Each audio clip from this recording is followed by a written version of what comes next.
Hallelujah. Hallelujah. ನಿಮ್ಮೆಲ್ಲರಿಗೆ ಮುಂಜಾನಿನ ಆರಾಧನೆಗೆ ಸ್ವಾಗತ ಮಾಡ್ತೇನೆ. ನಾವೆಲ್ಲರೂ ಈ ಆರಾಧನೆಯನ್ನು ಪ್ರಾರ್ಥನೆ ಒಟ್ಟಿಗೆ ಪ್ರಾರಂಭ ಮಾಡೋಣ ಪ್ರಿಯರೇ. ನಾವೆಲ್ಲರೂ ನಮ್ಮ ಕಣ್ಣುಗಳನ್ನು ಮುಚ್ಚೋಣ ಮತ್ತು ನಮ್ಮ ಕರ್ತನನ್ನು ನಾವು ಈ ಆರಾಧನೆಯನ್ನು ಪ್ರಾರ್ಥನೆ ಒಟ್ಟಿಗೆ ಪ್ರಾರಂಭಿಸೋಣ. ಸ್ತೋತ್ರ ಕರ್ತನೆ, ನಿನಗೆ ಸ್ತೋತ್ರ. ಯೇಸುವೆ, ನಿನಗೆ ಸ್ತೋತ್ರ. ಅಪ್ಪ ರಾಜನೇ, ನಿನಗೆ ಸ್ತೋತ್ರ. ನನ್ನ ತಂದೆ, ನಿನಗೆ ಸ್ತೋತ್ರ ಹೇಳ್ತೇವೆ.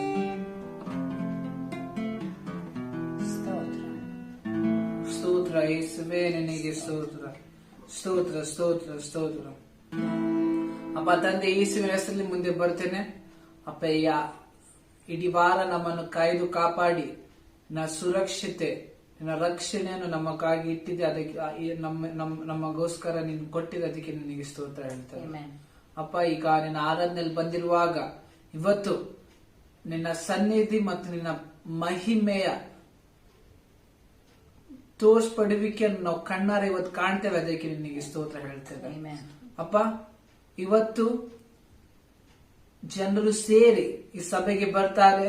ಈ ಆರಾಧನೆಗೆ ಬಂದು ನಿನ್ನ ವಾಕ್ಯವನ್ನು ಕೇಳಿ ಅವರ ಜೀವಿತದಲ್ಲಿ ಅವ್ರ ಫಲಗಳನ್ನು ಉಂಟು ಮಾಡ್ತಾರೆ. ಪ್ರಿಯ ಕರ್ತನೆ, ನಿನ್ನ ಚಿತ್ತದ ವಿರುದ್ಧವಾಗಿರುವ ಎಲ್ಲ ಸೈತನ ಕಾರ್ಯಕ್ರಿಯೆಗಳನ್ನು ಯೇಸುವಿನ ಹೆಸರಲ್ಲಿ ನಾವು ಲಯ ಮಾಡ್ತೇವೆ.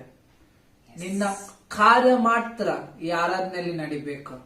ಎಲ್ಲ ಘನಮಾನ ಮಹಿಮೆ ನಿನಗೆ ಒಂದು ಸಲ್ಲಿಸುತ್ತಾ ಯೇಸುವಿನ ಹೆಸರಲ್ಲಿ ಪ್ರಾರ್ಥನೆ ಮಾಡ್ತೇನೆ. ಆಮೆನ್. ಹಾಲೆಲೂಯಾ. ಹಾಲೆಲೂಯಾ. ನಿಮ್ಮೆಲ್ಲರಿಗೆ ಯೇಸುವಿನ ಮಧುನಾಮದಲ್ಲಿ ಇನ್ನೊಂದ್ಸತಿ ಸ್ವಾಗತ ಮಾಡ್ತೇನೆ. ನಾವೀಗ ಕೆಲವು ಹಾಡುಗಳನ್ನು ಹಾಡುತ್ತಾ ಚಪ್ಪಾಳೆ ತಟ್ಟುತ್ತಾ ನಮ್ಮ ಕರ್ತನನ್ನು ನಾವು ಆರಾಧನೆ ಮಾಡೋಣ ಪ್ರಿಯರೇ. ಮೊದಲನೇದಾಗಿ ರಕ್ತಕೋಟೆಯೊಳಗೆ ಬಂದಿರುವೆ, ನನಗೇನು ಭಯವಿಲ್ಲ ಎಂಬುದಾಗಿ ಹಾಡನ್ನು ಹಾಡುತ್ತಾ ದೇವರಿಗೆ ಸ್ತೋತ್ರವನ್ನು ಸಲ್ಲಿಸೋಣ ಪ್ರಿಯರೇ.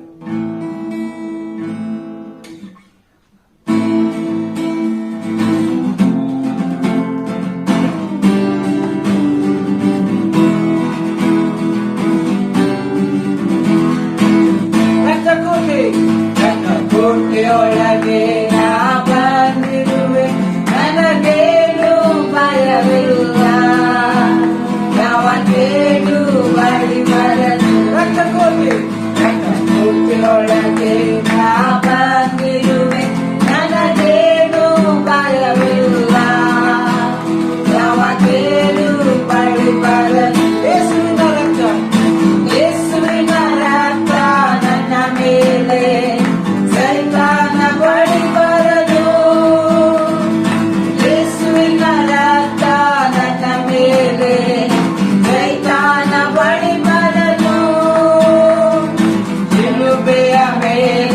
ಬಲಿಯಾದ ಪಾಪವ ಜಯಿಸಿರುವ, ಶಿಲುಬೆಯ ಮೇಲೆ ಬಲಿಯಾದ ಪಾಪವ ಜಯಿಸಿರುವ ಕೋಟೆಯೊಳಗೆ ನಾ ಬಂದಿರುವೆ, ನನಗೇನು ಭಯವಿಲ್ಲ.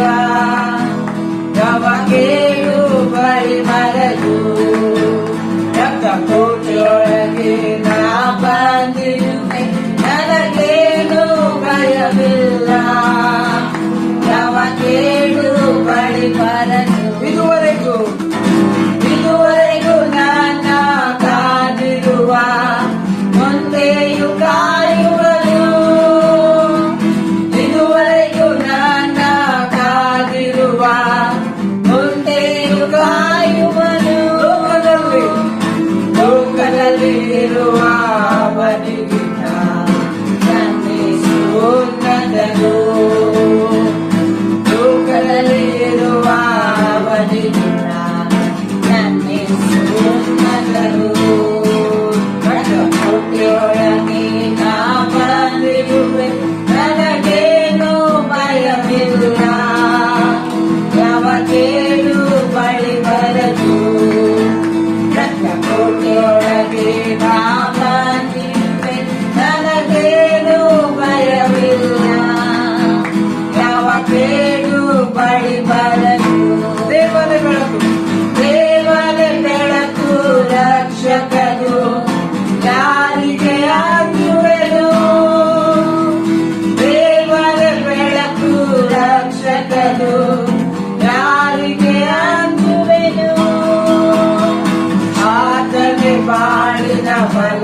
ಬಲವಾದ ಯಾರಿಗೆ ಭಯಪಡುವೆ ಆತನೇ ಬಾಳಿನ ಬಲವಾದ ಯಾರಿಗೆ ಭಯಪಡುವೆ ಕೋಟೆಯೊಳಗೆ ನಾ ಬಂದಿರುವೆ ನನಗೇನು ಭಯವಿಲ್ಲ ಯಾವ ಕೇಡು ಬಳಿ ಬರದು ಕೋಟೆಯೊಳಗೆ ನಾ ಬಂದಿರುವೆ ನನಗೇನು ಭಯವಿಲ್ಲ ಯಾವ ಕೇಡು ಬಳಿ ಬರದು ನನ್ಮನವೇ ಯೇಸುವಿಗೆ ಸ್ತುತಿಸಿಕೊಂಡರು ನನ್ಮನವೇ ಯೇಸುವಿಗೆ ಸ್ತುತಿಸಿಕೊಂಡರು ನನ್ಮನವೇ ನನ್ಮನವೇ ಯೇಸುವಿಗೆ ಸ್ತುತಿಸಿಕೊಂಡರು ನನ್ಮನವೇ ಯೇಸುವಿಗೆ ಸ್ತುತಿಸಿಕೊಂಡರು ನನ್ನ ಸರ್ವ ನನ್ನ ಸರ್ವ ಎಂದಿಗಳೇ ಅದನ್ನ ಕಿತ್ತಿಸಿರಿಯೇ ನನ್ಮನವೇ ಯೇಸುವಿಗೆ ಸ್ತುತಿಸಿಕೊಂಡರು ನನ್ಮನವೇ ಯೇಸುವಿಗೆ ಸ್ತುತಿಸಿಕೊಂಡರು ನನ್ನ ಎಲ್ಲ ಪಾಪ ಕ್ಷಮಿಸಿದ ಸಮಸ್ತ ರೋಗವೆಲ್ಲ ಗುಣ ಮಾಡಿದ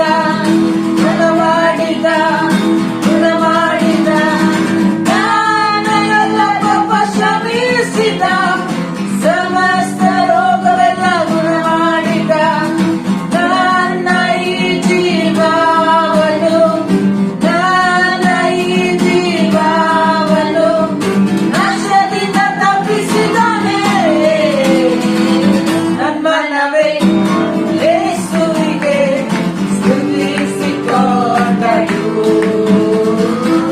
ನನ್ಮನವೇ ಯೇಸುವಿಗೆ ಸ್ತುತಿಸಿಕೊಂಡರು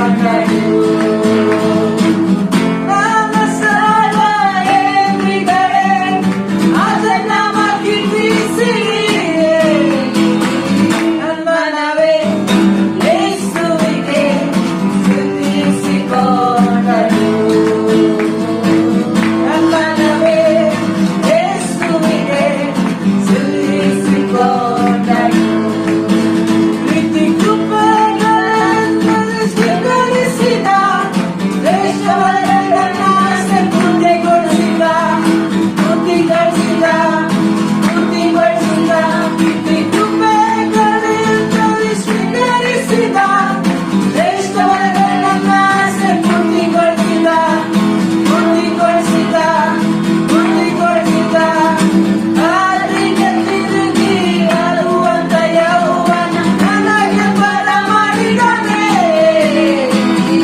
ನನ್ಮನವೇ ಯೇಸುವಿಗೆ ಸ್ತುತಿಸಿಕೊಂಡರು ನನ್ಮನವೇ ಯೇಸುವಿಗೆ ಸ್ತುತಿಸಿಕೊಂಡರು ನನ್ನ ಸರ್ವ ಎಂದಿಗಳೇ ಅದನ್ನ ಕೀರ್ತಿಸಿರಿ ನನ್ಮನವೇ ಯೇಸುವಿಗೆ ಸ್ತುತಿಸಿಕೊಂಡರು ನನ್ಮನವೇ ಯೇಸುವಿಗೆ ಸ್ತುತಿಸಿಕೊಂಡರು Hallelujah. Hallelujah. Hallelujah. Hallelujah.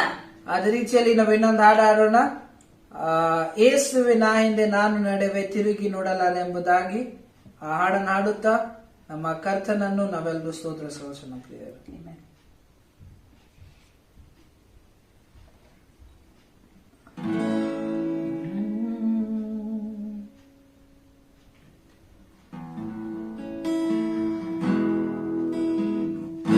ಯೇಸುವೆ ನಾ ಹಿಂದೆ ನಾನು ನಡೆವೆ.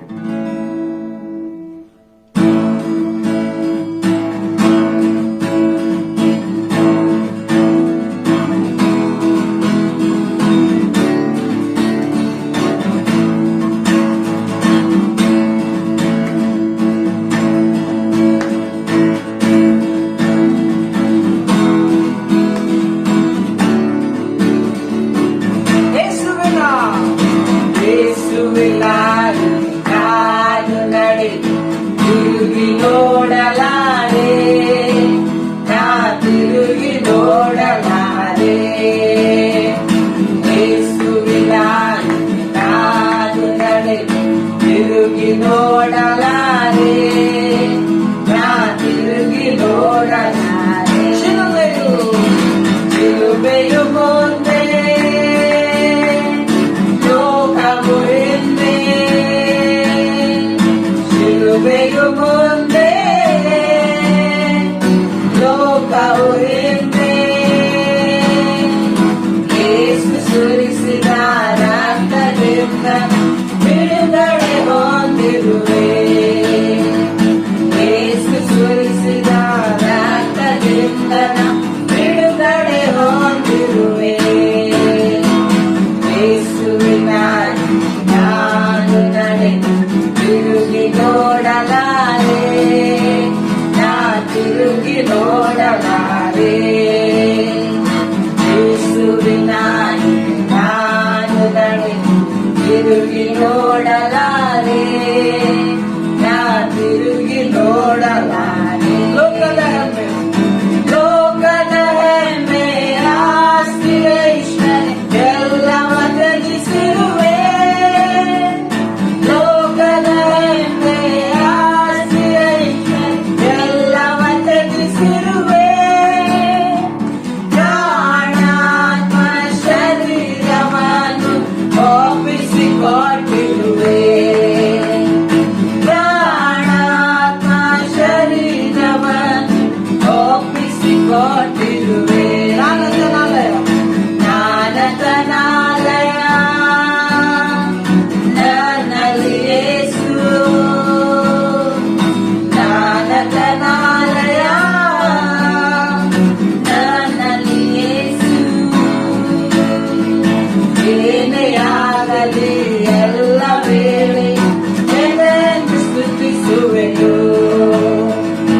ಏನೇ ಆಗಲಿ ಎಲ್ಲ ವೇಳೆ ಜನರನ್ನು ಸ್ತುತಿಸುವೆನು ಯೇಸುವಿನ ನಾನು ನಡೆ ತಿರುಗಿ ನೋಡಲಾರೆ ನಾ ತಿರುಗಿ ನೋಡಲಾರೆ ಯೇಸುವಿನ ನಾನು ನಡೆ ತಿರುಗಿ ನೋಡಲಾರೆ ನಾ ತಿರುಗಿ ನೋಡಲಾರೆ ವೇದನೆ ಕಷ್ಟ ವೇದನೆ ಕಷ್ಟ ನಷ್ಟಗಳೇನು ನನ್ನನ್ನು ಅಗಲಿಸಲು ವೇದನೆ ಕಷ್ಟ ನಷ್ಟಗಳೇನು ನನ್ನನ್ನು ಅಗಲಿಸಲು ಜಯ ಕರ್ತನೇಸು ನನ್ನಲ್ಲಿರುವ ಸಕಲವ ಜಯಿಸಿದನು ಜಯ ಕರ್ತನೇಸು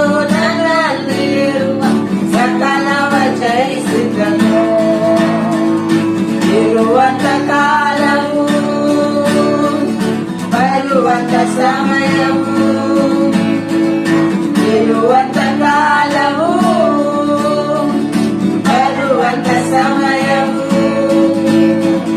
ಜೀವ ಮರಣವು ಶಾಂತದೂತನು ನನ್ನನ್ನು ಅಗಲಿಸಲು ಜೀವ ಮರಣವು ಶಾಂತದೂತನು ನನ್ನನ್ನು ಅಗಲಿಸಲು ಯೇಸುವಿನ ನಾನು ನಡೆ ತಿರುಗಿ ನೋಡಲಾರೆ ನಾ ತಿರುಗಿ ನೋಡಲಾರೆ ಯೇಸುವಿನ ನಾನು ನಡೆ ತಿರುಗಿ ನೋಡಲಾರೆ ನಾ ತಿರುಗಿ ನೋಡಲಾರೆ ಲೋಕದ ಎಲ್ಲೆಡೆ ಲೋಕದ ಎಲ್ಲೆಡೆ ರಕ್ಷಕನೇ ಒಡೆಯನು ಆಗಿರಲಿ ಲೋಕದ ಎಲ್ಲೆಡೆ ರಕ್ಷಕನೇಸು ಒಡೆಯನು ಆಗಿರಲಿ ಆತ್ಮದಿಂದ ತುಂಬಿ ಸತ್ಯವ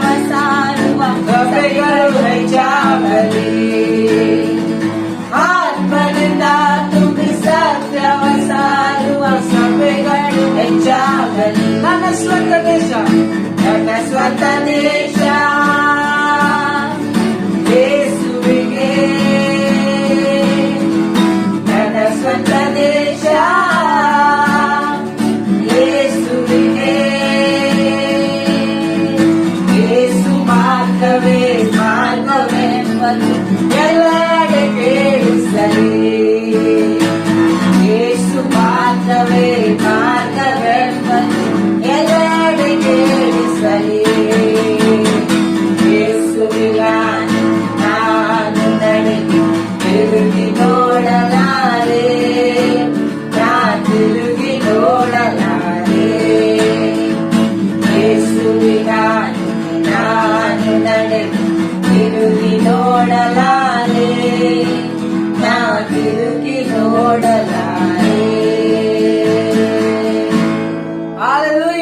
Hallelujah. Hallelujah. Hallelujah. ಅದೇ ರೀತಿಯಲ್ಲಿ ನಾವೆಲ್ಲರೂ ನಮ್ಮ ಕಣ್ಣುಗಳ ಮುಚ್ಚೋಣ ಪ್ರಿಯರೇ. ನಮ್ಮ ಕಣ್ಗಳ ಮುಚ್ಚುತ್ತಾ ಆ ದೇವರಿಗೆ ನಾವು ಕೃತಜ್ಞತಾ ಸ್ತುತಿಗಳನ್ನು ಸಲ್ಲಿಸೋಣ ಪ್ರಿಯರೇ. ಸ್ತೋತ್ರ, ಸ್ತೋತ್ರ, ಸ್ತೋತ್ರ. ಯೇಸುವಿಗೆ ಸ್ತೋತ್ರ. ನಾನು ನೋಡಿ ರಾಜನೇ ನಿನಗೆ ಸ್ತೋತ್ರ, ನನ್ನಲ್ಲಿರುವ ಆತನೇ ನಿನಗೆ ಸ್ತೋತ್ರ. ಸ್ತೋತ್ರ ರಜ, ಸ್ತೋತ್ರ, ಸ್ತೋತ್ರ, ಸ್ತೋತ್ರ, ಸ್ತೋತ್ರ, ಸ್ತೋತ್ರ. ನಿನಗೆ ನಾವು ಸ್ತೋತ್ರ ಮಾಡ್ತೇವೆ. ನಮ್ಮ ತಂದೆ ನಿನಗೆ ಸ್ತೋತ್ರ. ಓ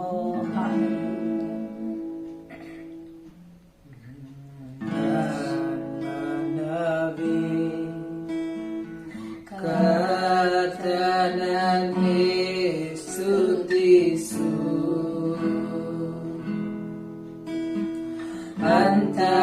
ಅಂತರಾಳವೇ ಆತನನ್ನೇ ಸ್ತುತಿಸು. ನನ್ಮನವೇ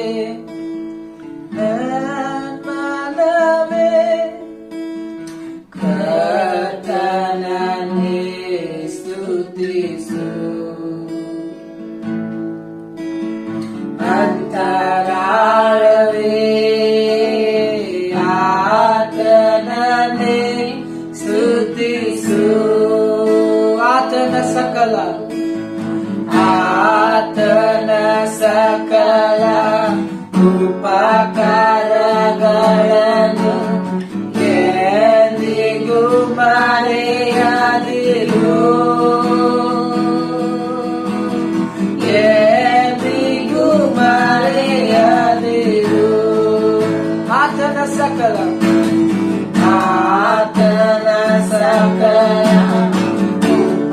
ಉಪಕಾರಗಳನ್ನು ಎಂದಿಗೂ ಮರೆಯದಿರು,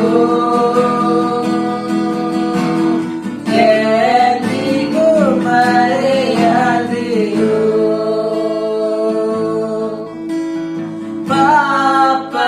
ಪಾಪವನ್ನೆಲ್ಲ ಬಂಧಿಸಿದ ಲೋಕವತಾನೊತ್ತು ತೀರಿಸಿದ, ಪಾಪವನ್ನೆಲ್ಲ ಬಂಧಿಸಿದ ಲೋಕವತಾನೊತ್ತು ತೀರಿಸಿದ. ಆತನ ಸಕಲ ಉಪಕಾರಗಳನ್ನು ಎಂದಿಗೂ ಮರೆಯದಿರು, ಎಂದಿಗೂ ಮರೆಯದಿರು. ಆತನ ಸಕಲ ಉಪಕಾರಗಳನ್ನು ಎಂದಿಗೂ ಮರೆಯದಿರು, ಎಂದಿಗೂ ಮರೆಯದಿರು. ನಾಶನದಿಂದ ತಪ್ಪಿಸಿದ ಪ್ರೀತಿ ಕೃಪೆಯಿಂದ ಶೃಂಗರಿಸಿದ, ನಾಶನದಿಂದ ತಪ್ಪಿಸಿದ ಪ್ರೀತಿ ಕೃಪೆಯಿಂದ ಶೃಂಗರಿಸಿದ. ಆತನ ಸಕಲ ಉಪಕಾರಗಳನ್ನು ಎಂದಿಗೂ ಮರೆಯದಿರು,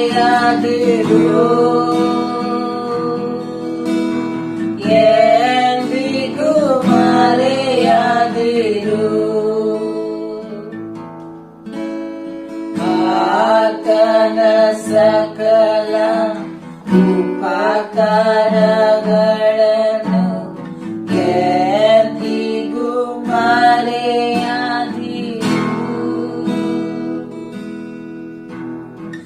ಎಂದಿಗೂ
ನಿಮಗೆ ಮಾತ್ರ ನಿಮಗೆ ಮಾತ್ರ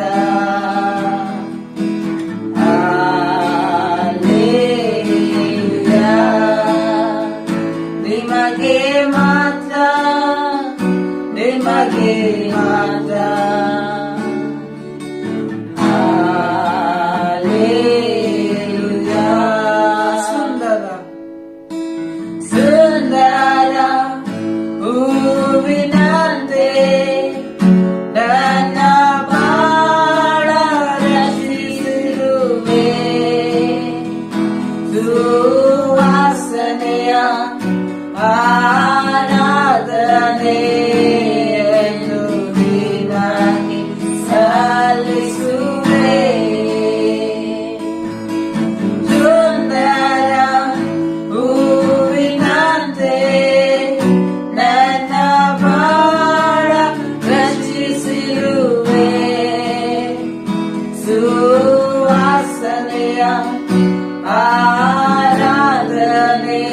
ಆರಾಧನೆಯನ್ನು ನಿನಗೆ ಸಲ್ಲಿಸುವೆ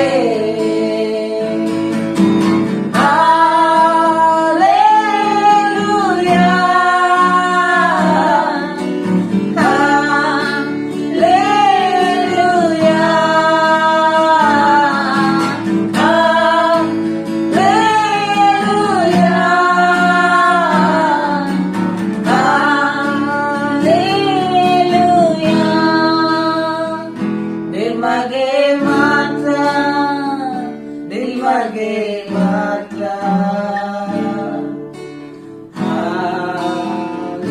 Alleluia.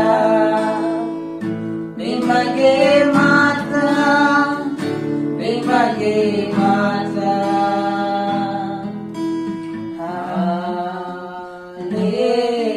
Alleluia.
Oh, hallelujah.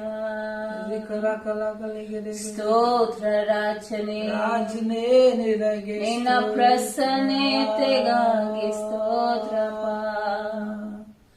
Oh, hallelujah. Oh, ಯೇಸುವೇ. ದೇವರ ಪ್ರಸನ್ನತೆ ನಮ್ಮ ಮಧ್ಯದಲ್ಲಿ ಇದೆ ಪ್ರಿಯರೇ. ಈ ಸಮಯದಲ್ಲಿ ಯಾರ್ಯಾರು ಯಾವುದೇ ರೋಗ, ಯಾವುದೇ ಕಾಯಿಲೆ, ಯಾವುದೇ ಬೇನೆ, ಯಾವುದೇ ಒಂದು ಶಾರೀರಿಕ ಮತ್ತು ಮಾನಸಿಕ ಸಮಸ್ಯೆ, ಒತ್ತಡದಲ್ಲಿ ಇರುವುದಾದ್ರೆ ನಿಮಗೋಸ್ಕರ ನಾವು ಪ್ರಾರ್ಥನೆ ಮಾಡುವಾಗ ಒಪ್ಪಂದದಿಂದ ಆ ದೇವರ ಸ್ಪರ್ಶವನ್ನು ನೀವು ಹೊಂದಿಕೊಳ್ಳಿ. ಓ ಹಾಲೆಲೂಯ, ಸ್ತೋತ್ರಪ್ಪ. ತಂದೆಯಾದ ದೇವರೇ, ಯೇಸುವಿನ ಹೆಸರಿನಲ್ಲಿ ಅಪ್ಪ ನಿನ್ನ ಒಂದು ಅದ್ಭುತವಾದಂತಹ ಈ ಒಂದು ಪ್ರಸನ್ನತೆಗಾಗಿ ಸ್ತೋತ್ರ ರಾಜ. ಈ ಒಂದು ಸಮಯದಲ್ಲಿ ಯಾರ್ಯಾರು ಯಾವುದೇ ಆದಂತ ಒಂದು ರೋಗ, ಕಾಯಿಲೆ, ಬೇನೆಯಲ್ಲಿಯೂ, ಒತ್ತಡದಲ್ಲಿಯೂ, ಒಂದು ಸಮಸ್ಯೆಯಲ್ಲಿಯೂ ಅಪ್ಪ ಅವರು ಇರುವಾಗ ಈ ಒಂದು ಸಮಯದಲ್ಲಿ ನಾವು ನಿನ್ನ ಒಂದು ಕರ್ತನೆ ಕಾರ್ಯಕ್ಕಾಗಿ, ನಿನ್ನ ಒಂದು ಅದ್ಭುತಕ್ಕಾಗಿ ಇವತ್ತು ನಾವು ಕೋರ್ತೇವಪ್ಪ. ಓ ಹಾಲೆಲೂಯ, ಸ್ತೋತ್ರ ರಜ, ಸ್ತೋತ್ರ ಸ್ತೋತ್ರ ಸ್ತೋತ್ರ. ಯೇಸುವಿನ ಮರಣ, ಉಣ್ಣುವಿಕೆ, ಪುನರುತ್ಥಾನದ ಮೂಲಕವಾಗಿ ಅಪ್ಪ ನಮಗೆ ಕೊಟ್ಟಂತ ಅಧಿಕಾರದ ಮೂಲಕ ಈ ಒಂದು ಸಮಯದಲ್ಲಿ ಆ ಎಲ್ಲ ನೋವನ್ನು, ಈ ಎಲ್ಲ ರೋಗ, ಎಲ್ಲ ಕಾಯಿಲೆಯನ್ನು ಯೇಸುವಿನ ಹೆಸರಿನಲ್ಲಿ ನಾನು ಕಾದಿರಿಸ್ತೇನೆ. ಈಗಲೇ ಇವರ ದೇಹವನ್ನು ಬಿಟ್ಟು ಹೋಗೆಂಬುದಾಗಿ ನಾನು ಆಜ್ಞಾಪಿಸ್ತೇನೆ. ಯೇಸುವಿನ ಹೆಸರು ಮುಂದೆ ಪ್ರತಿಯೊಂದೊಂದು ಮೊಣಕಾಲು ಊರ್ಬೇಕು, ಪ್ರತಿಯೊಂದೊಂದು ನಾಲಿಗೆ ಯೇಸುವೆ ದೇವರೆಂಬುದಾಗಿ ಅದಕ್ಕೆ ಮಾಡಬೇಕು. ಸ್ತೋತ್ರ ಕರ್ತನೆ ಅಪ್ಪ. ಆಗಲೇ ಯೇಸುವೆ ನೀನು ಇವರನ್ನು ಕರ್ತನೆ ನಿನ್ನ ಶಿಲುಬೆಯ ಮೇಲೆ, ಶಿಲುಬೆಯ ಮರಣದ ಮೂಲಕ, ನಿನ್ನ ದೇಹದ ಮೂಲಕ ಇವರಿಗೆ ಅಪ್ಪ ಆ ಬಿಡುಗಡೆಯನ್ನು ಕೊಟ್ಟಿದ್ದೀಯ. ಅದಕ್ಕಾಗಿ ಸ್ತೋತ್ರ. ಓ ಹಾಲೆಲೂಯ, ಸ್ತೋತ್ರ ಸ್ತೋತ್ರ ಕರ್ತನೆ. ಇಲ್ಲಿವರೆಗೂ ಇವರು ಬಂಧನದಲ್ಲಿ ಇರುವಾಗ, ಈ ಒಂದು ರೋಗ, ಈ ಒಂದು ನೋವು, ಈ ಒಂದು ಸಮಸ್ಯೆಯ ಒಂದು ಹಿಡಿತದಲ್ಲಿ ಇರುವಾಗ ಈಗಲೇ ಯೇಸುವಿನ ಹೆಸರಿನಲ್ಲಿ ಆ ಬಿಡುಗಡೆಯನ್ನು, ಆ ಒಂದು ಜೀವವನ್ನು ಯೇಸುವಿನ ಹೆಸರಿನಲ್ಲಿ ನಾನು ಬಿಡುಗಡೆ ಮಾಡ್ತೇನೆ. ಪ್ರತಿಯೊಂದೊಂದು ನರನಾಡಿಗಳು ಆ ಬಲವನ್ನು ಹೊಂದಿಕೋ ಯೇಸುವಿನ ಹೆಸರಿನಲ್ಲಿ. ಓ ಹಾಲೆಲೂಯ, ಓ ಹಾಲೆಲೂಯ, ಹಾಲೆಲೂಯ. ಕಳ್ಳನ್ನು ಕದಿಯೋದಕ್ಕಾಗಿ, ಕೊಲೆ ಮಾಡೋದಕ್ಕಾಗಿ, ನಾಶ ಮಾಡೋದಕ್ಕಾಗಿ ಬರ್ತಾನೆ. ಆದ್ರೆ ಯೇಸುವೆ ನೀನು ನಮಗೆ ಆ ಸಮೃದ್ಧಿಯಾದಂತ ಜೀವ ಕೊಡಕ್ಕೆ ಬಂದಿದ್ದಿ. ಅದಕ್ಕಾಗಿ ನಿನಗೆ ನಾವು ಸ್ತೋತ್ರ ಮಾಡ್ತೇವೆ. ಆ ಸಮೃದ್ಧಿಯಾದಂತ ಜೀವವನ್ನು ಯೇಸುವಿನ ಹೆಸರಿನಲ್ಲಿ, ಇವರ ದೇಹದಲ್ಲಿ ಯೇಸುವಿನ ಹೆಸರಿನಲ್ಲಿ ನಾನು ಬಿಡುಗಡೆ ಮಾಡ್ತೇನೆ. ಓ ಆ ಸಮೃದ್ಧಿಯಾದಂತ ಜೀವ ಹೊಂದಿಕೋ ಯೇಸುವಿನ ಹೆಸರಿನಲ್ಲಿ ಈಗಲೇ. ಸ್ತೋತ್ರ ಕರ್ತನೆ, ಸ್ತೋತ್ರ ಅಪ್ಪ. ಇವರನ್ನು ಮುಟ್ಟಿದಿ, ಬಿಡುಗಡೆ ಮಾಡಿದಿ, ಅದಕ್ಕಾಗಿ ಸ್ತೋತ್ರ. ಸ್ತೋತ್ರ ಕರ್ತನೆ, ಸ್ತೋತ್ರ ರಜ, ಸ್ತೋತ್ರ. ಮತ್ತೊಂದು ಆವರ್ತಿಯಪ್ಪ ಈ ಒಂದು ಸಮಯದಲ್ಲಿ ನಿನ್ನ ವಾಕ್ಯದ ಸಮಯವನ್ನು ನಿನ್ನ ಹಸ್ತಕ್ಕೆ ನಾವು ಒಪ್ಪಿಸಿಕೊಡ್ತೇವೆ. ನಾವು ಪ್ರಾರ್ಥಿಸ್ತೇವೆ ತಂದೆಯೇ ಅಪ್ಪ, ಈ ವಾಕ್ಯವನ್ನು ಕರ್ತನೆ ನಾವು ಬರೇ ಕೇಳುವವರಾಗಿರದೆ ಆ ವಾಕ್ಯದ ಪ್ರಕಟಣೆಯಲ್ಲಿ ನಾವು ನಡೆಯುವಂತೆ ನಮಗೆ ಕೃಪೆ ದಯಪಾಲಿಸು. ನಮ್ಮೆಲ್ಲರ ಆತ್ಮಿಕ ಕಣ್ಣುಗಳು ತೆರೆಯಲ್ಪಡಲಿ ಯೇಸುವಿನ ಹೆಸರಿನಲ್ಲಿ ಅಪ್ಪ. ನಾನು ಪ್ರಾರ್ಥಿಸ್ತೇನೆ ಈ ವಾಕ್ಯವು ಪ್ರತಿಯೊಬ್ಬೊಬ್ಬರ ಹೃದಯದಲ್ಲಿ ಅದು ಬೇರೂರಿ, ಅದು ಫಲ ತೆಗೆದುಕೊಳ್ಳುವುದು, ಬಂದು ಫಲವನ್ನು ತರುವುದಕ್ಕಾಗಿ ಅದು ಸಾಮರ್ಥ್ಯ ಉಳ್ಳದಾಗಿದೆ. ಅದಕ್ಕಾಗಿ ಸ್ತೋತ್ರ. ನಿನ್ನ ವಾಕ್ಯವು ಕರ್ತನೆ ನಶಿಸಿ ಹೋಗದಂತ ಬೀಜ ಆಗಿದೆ. ಅದಕ್ಕಾಗಿ ಸ್ತೋತ್ರ. ಈ ವಾಕ್ಯವು ಪ್ರತಿಯೊಬ್ಬೊಬ್ಬರ ಹೃದಯದಲ್ಲಿ ಅದು ಬಿತ್ತಿರುವಾಗ ಅದು ಫಲ ಕೊಡದೆ ಹಿಂತಿರುಗಿ ಬರೋದಿಲ್ಲ. ಅದಕ್ಕಾಗಿ ಸ್ತೋತ್ರ, ಸ್ತೋತ್ರ, ಸ್ತೋತ್ರ, ಸ್ತೋತ್ರ, ಸ್ತೋತ್ರ, ಸ್ತೋತ್ರ. ಎಲ್ಲ ಘನ ಮಹಿಮೆ ನಿನ್ನ ಒಂದೇ ನಾಮಕ್ಕೆ ಸಲ್ಲಿಸುತ್ತಾ ಯೇಸುವಿನ ಹೆಸರಲ್ಲಿ ವಂದಿಸ್ತೇವೆ ತಂದೆಯೇ. ಆಮೆನ್.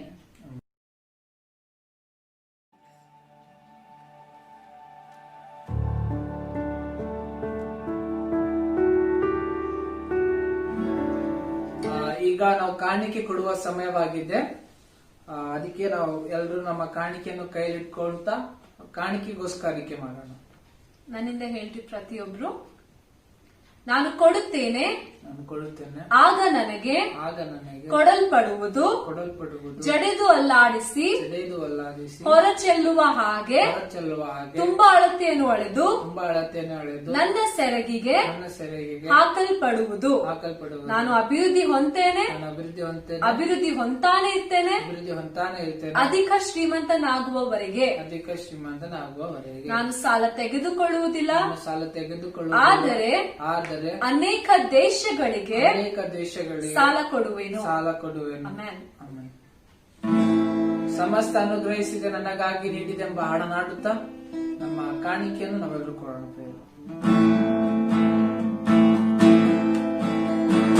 ಸಮಸ್ತ ಅನುಗ್ರಹಿಸಿದೆ ನನಗಾಗಿ ನೀಡಿದೆ, ಸಮಸ್ತ ಅನುಗ್ರಹಿಸಿದೆ ನನಗಾಗಿ ನೀಡಿದೆ, ಬಲಗೈಯಿಂದ ನನ್ನ ಎತ್ತಿದೆ ದೇವನೇ, ಬಲಗೈಯಿಂದ ನನ್ನ ಎತ್ತಿದೆ ದೇವನೇ, ಯೆಹೋವಾಯಿರೇ, ಯೆಹೋವಾಯಿರೇ, ಯೆಹೋವಾಯಿರೇ, ಯೆಹೋವಾಯಿರೇ.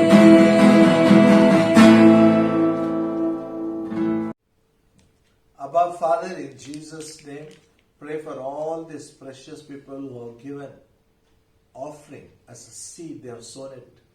I declare your word, good measure, pressed down, shaken together, men will pour into the bosom of God.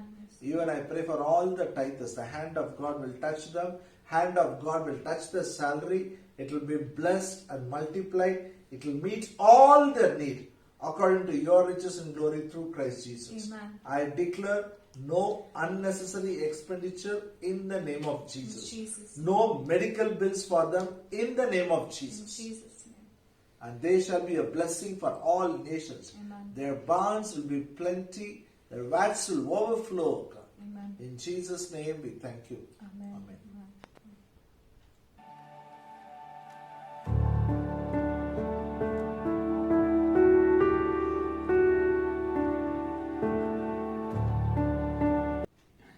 Hallelujah.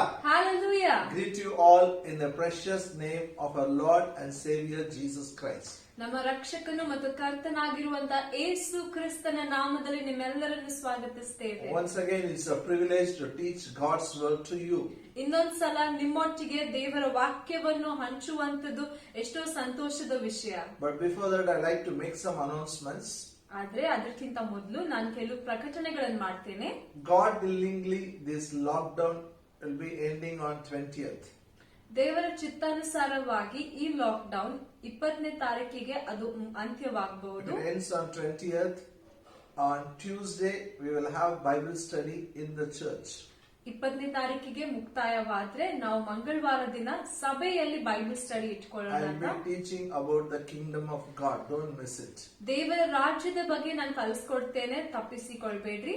And Friday, we will have our fasting prayer. ಮತ್ತು ಶುಕ್ರವಾರ ದಿನ ನಮ್ಮ ಉಪವಾಸ ಪ್ರಾರ್ಥನೆ ಇರ್ತದೆ.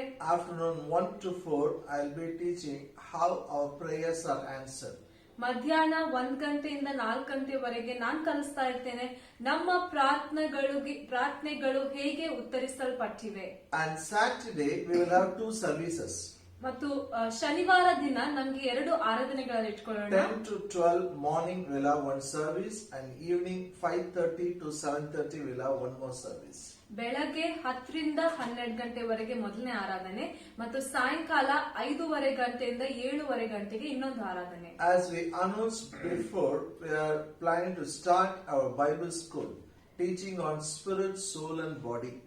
ಮತ್ತು ನಾವು ಮುಂಚೆ ಪ್ರಕಟಣೆ ಮಾಡಿರುವ ಪ್ರಕಾರ ನಮ್ಮ ಬೈಬಲ್ ಸ್ಕೂಲ್ ಅನ್ನು ಆತ್ಮ ಪ್ರಾಣ ಶರೀರದ ಮೇಲಿರುವಂತಹ ಬೈಬಲ್ ಸ್ಕೂಲ್ ಅನ್ನು ಪ್ರಾರಂಭ ಮಾಡಬೇಕು ಅಂತ ಬಯಸ್ತಾ ಇದ್ದೇವೆ. But it will not be from 20th, it will be from 23rd July. ಅದು 20ನೇ ತಾರೀಕಿಂದ ಇರುವುದಿಲ್ಲ, ಆದ್ರೆ 23ನೇ ತಾರೀಕಿಂದ ಇರುವುದು. timing will be evening 4 to 6. ಮತ್ತು ಸಮಯ ಸಾಯಂಕಾಲ 4 ಗಂಟೆಯಿಂದ 6 ಗಂಟೆವರೆಗೆ. If you want any clarification about the Bible school subject or time, anything, you can contact Sarita. ಮತ್ತು ನಿಮ್ಗೆ ಆ ಬೈಬಲ್ ಸ್ಕೂಲ್ ಬಗ್ಗೆ ಯಾವುದೇ ಮಾಹಿತಿ ಬೇಕು, ಸಮಯದ ಬಗ್ಗೆ, ವಿಷಯದ ಬಗ್ಗೆ ಏನಾದ್ರೂ ಇದ್ರೆ ಸಹೋದರಿ ಸರಿತಾಗೆ ನೀವು ಭೇಟಿ ಆಗ್ಬೋದು ಅಥವಾ ಕಾಲ್ ಮಾಡಬಹುದು. Hallelujah.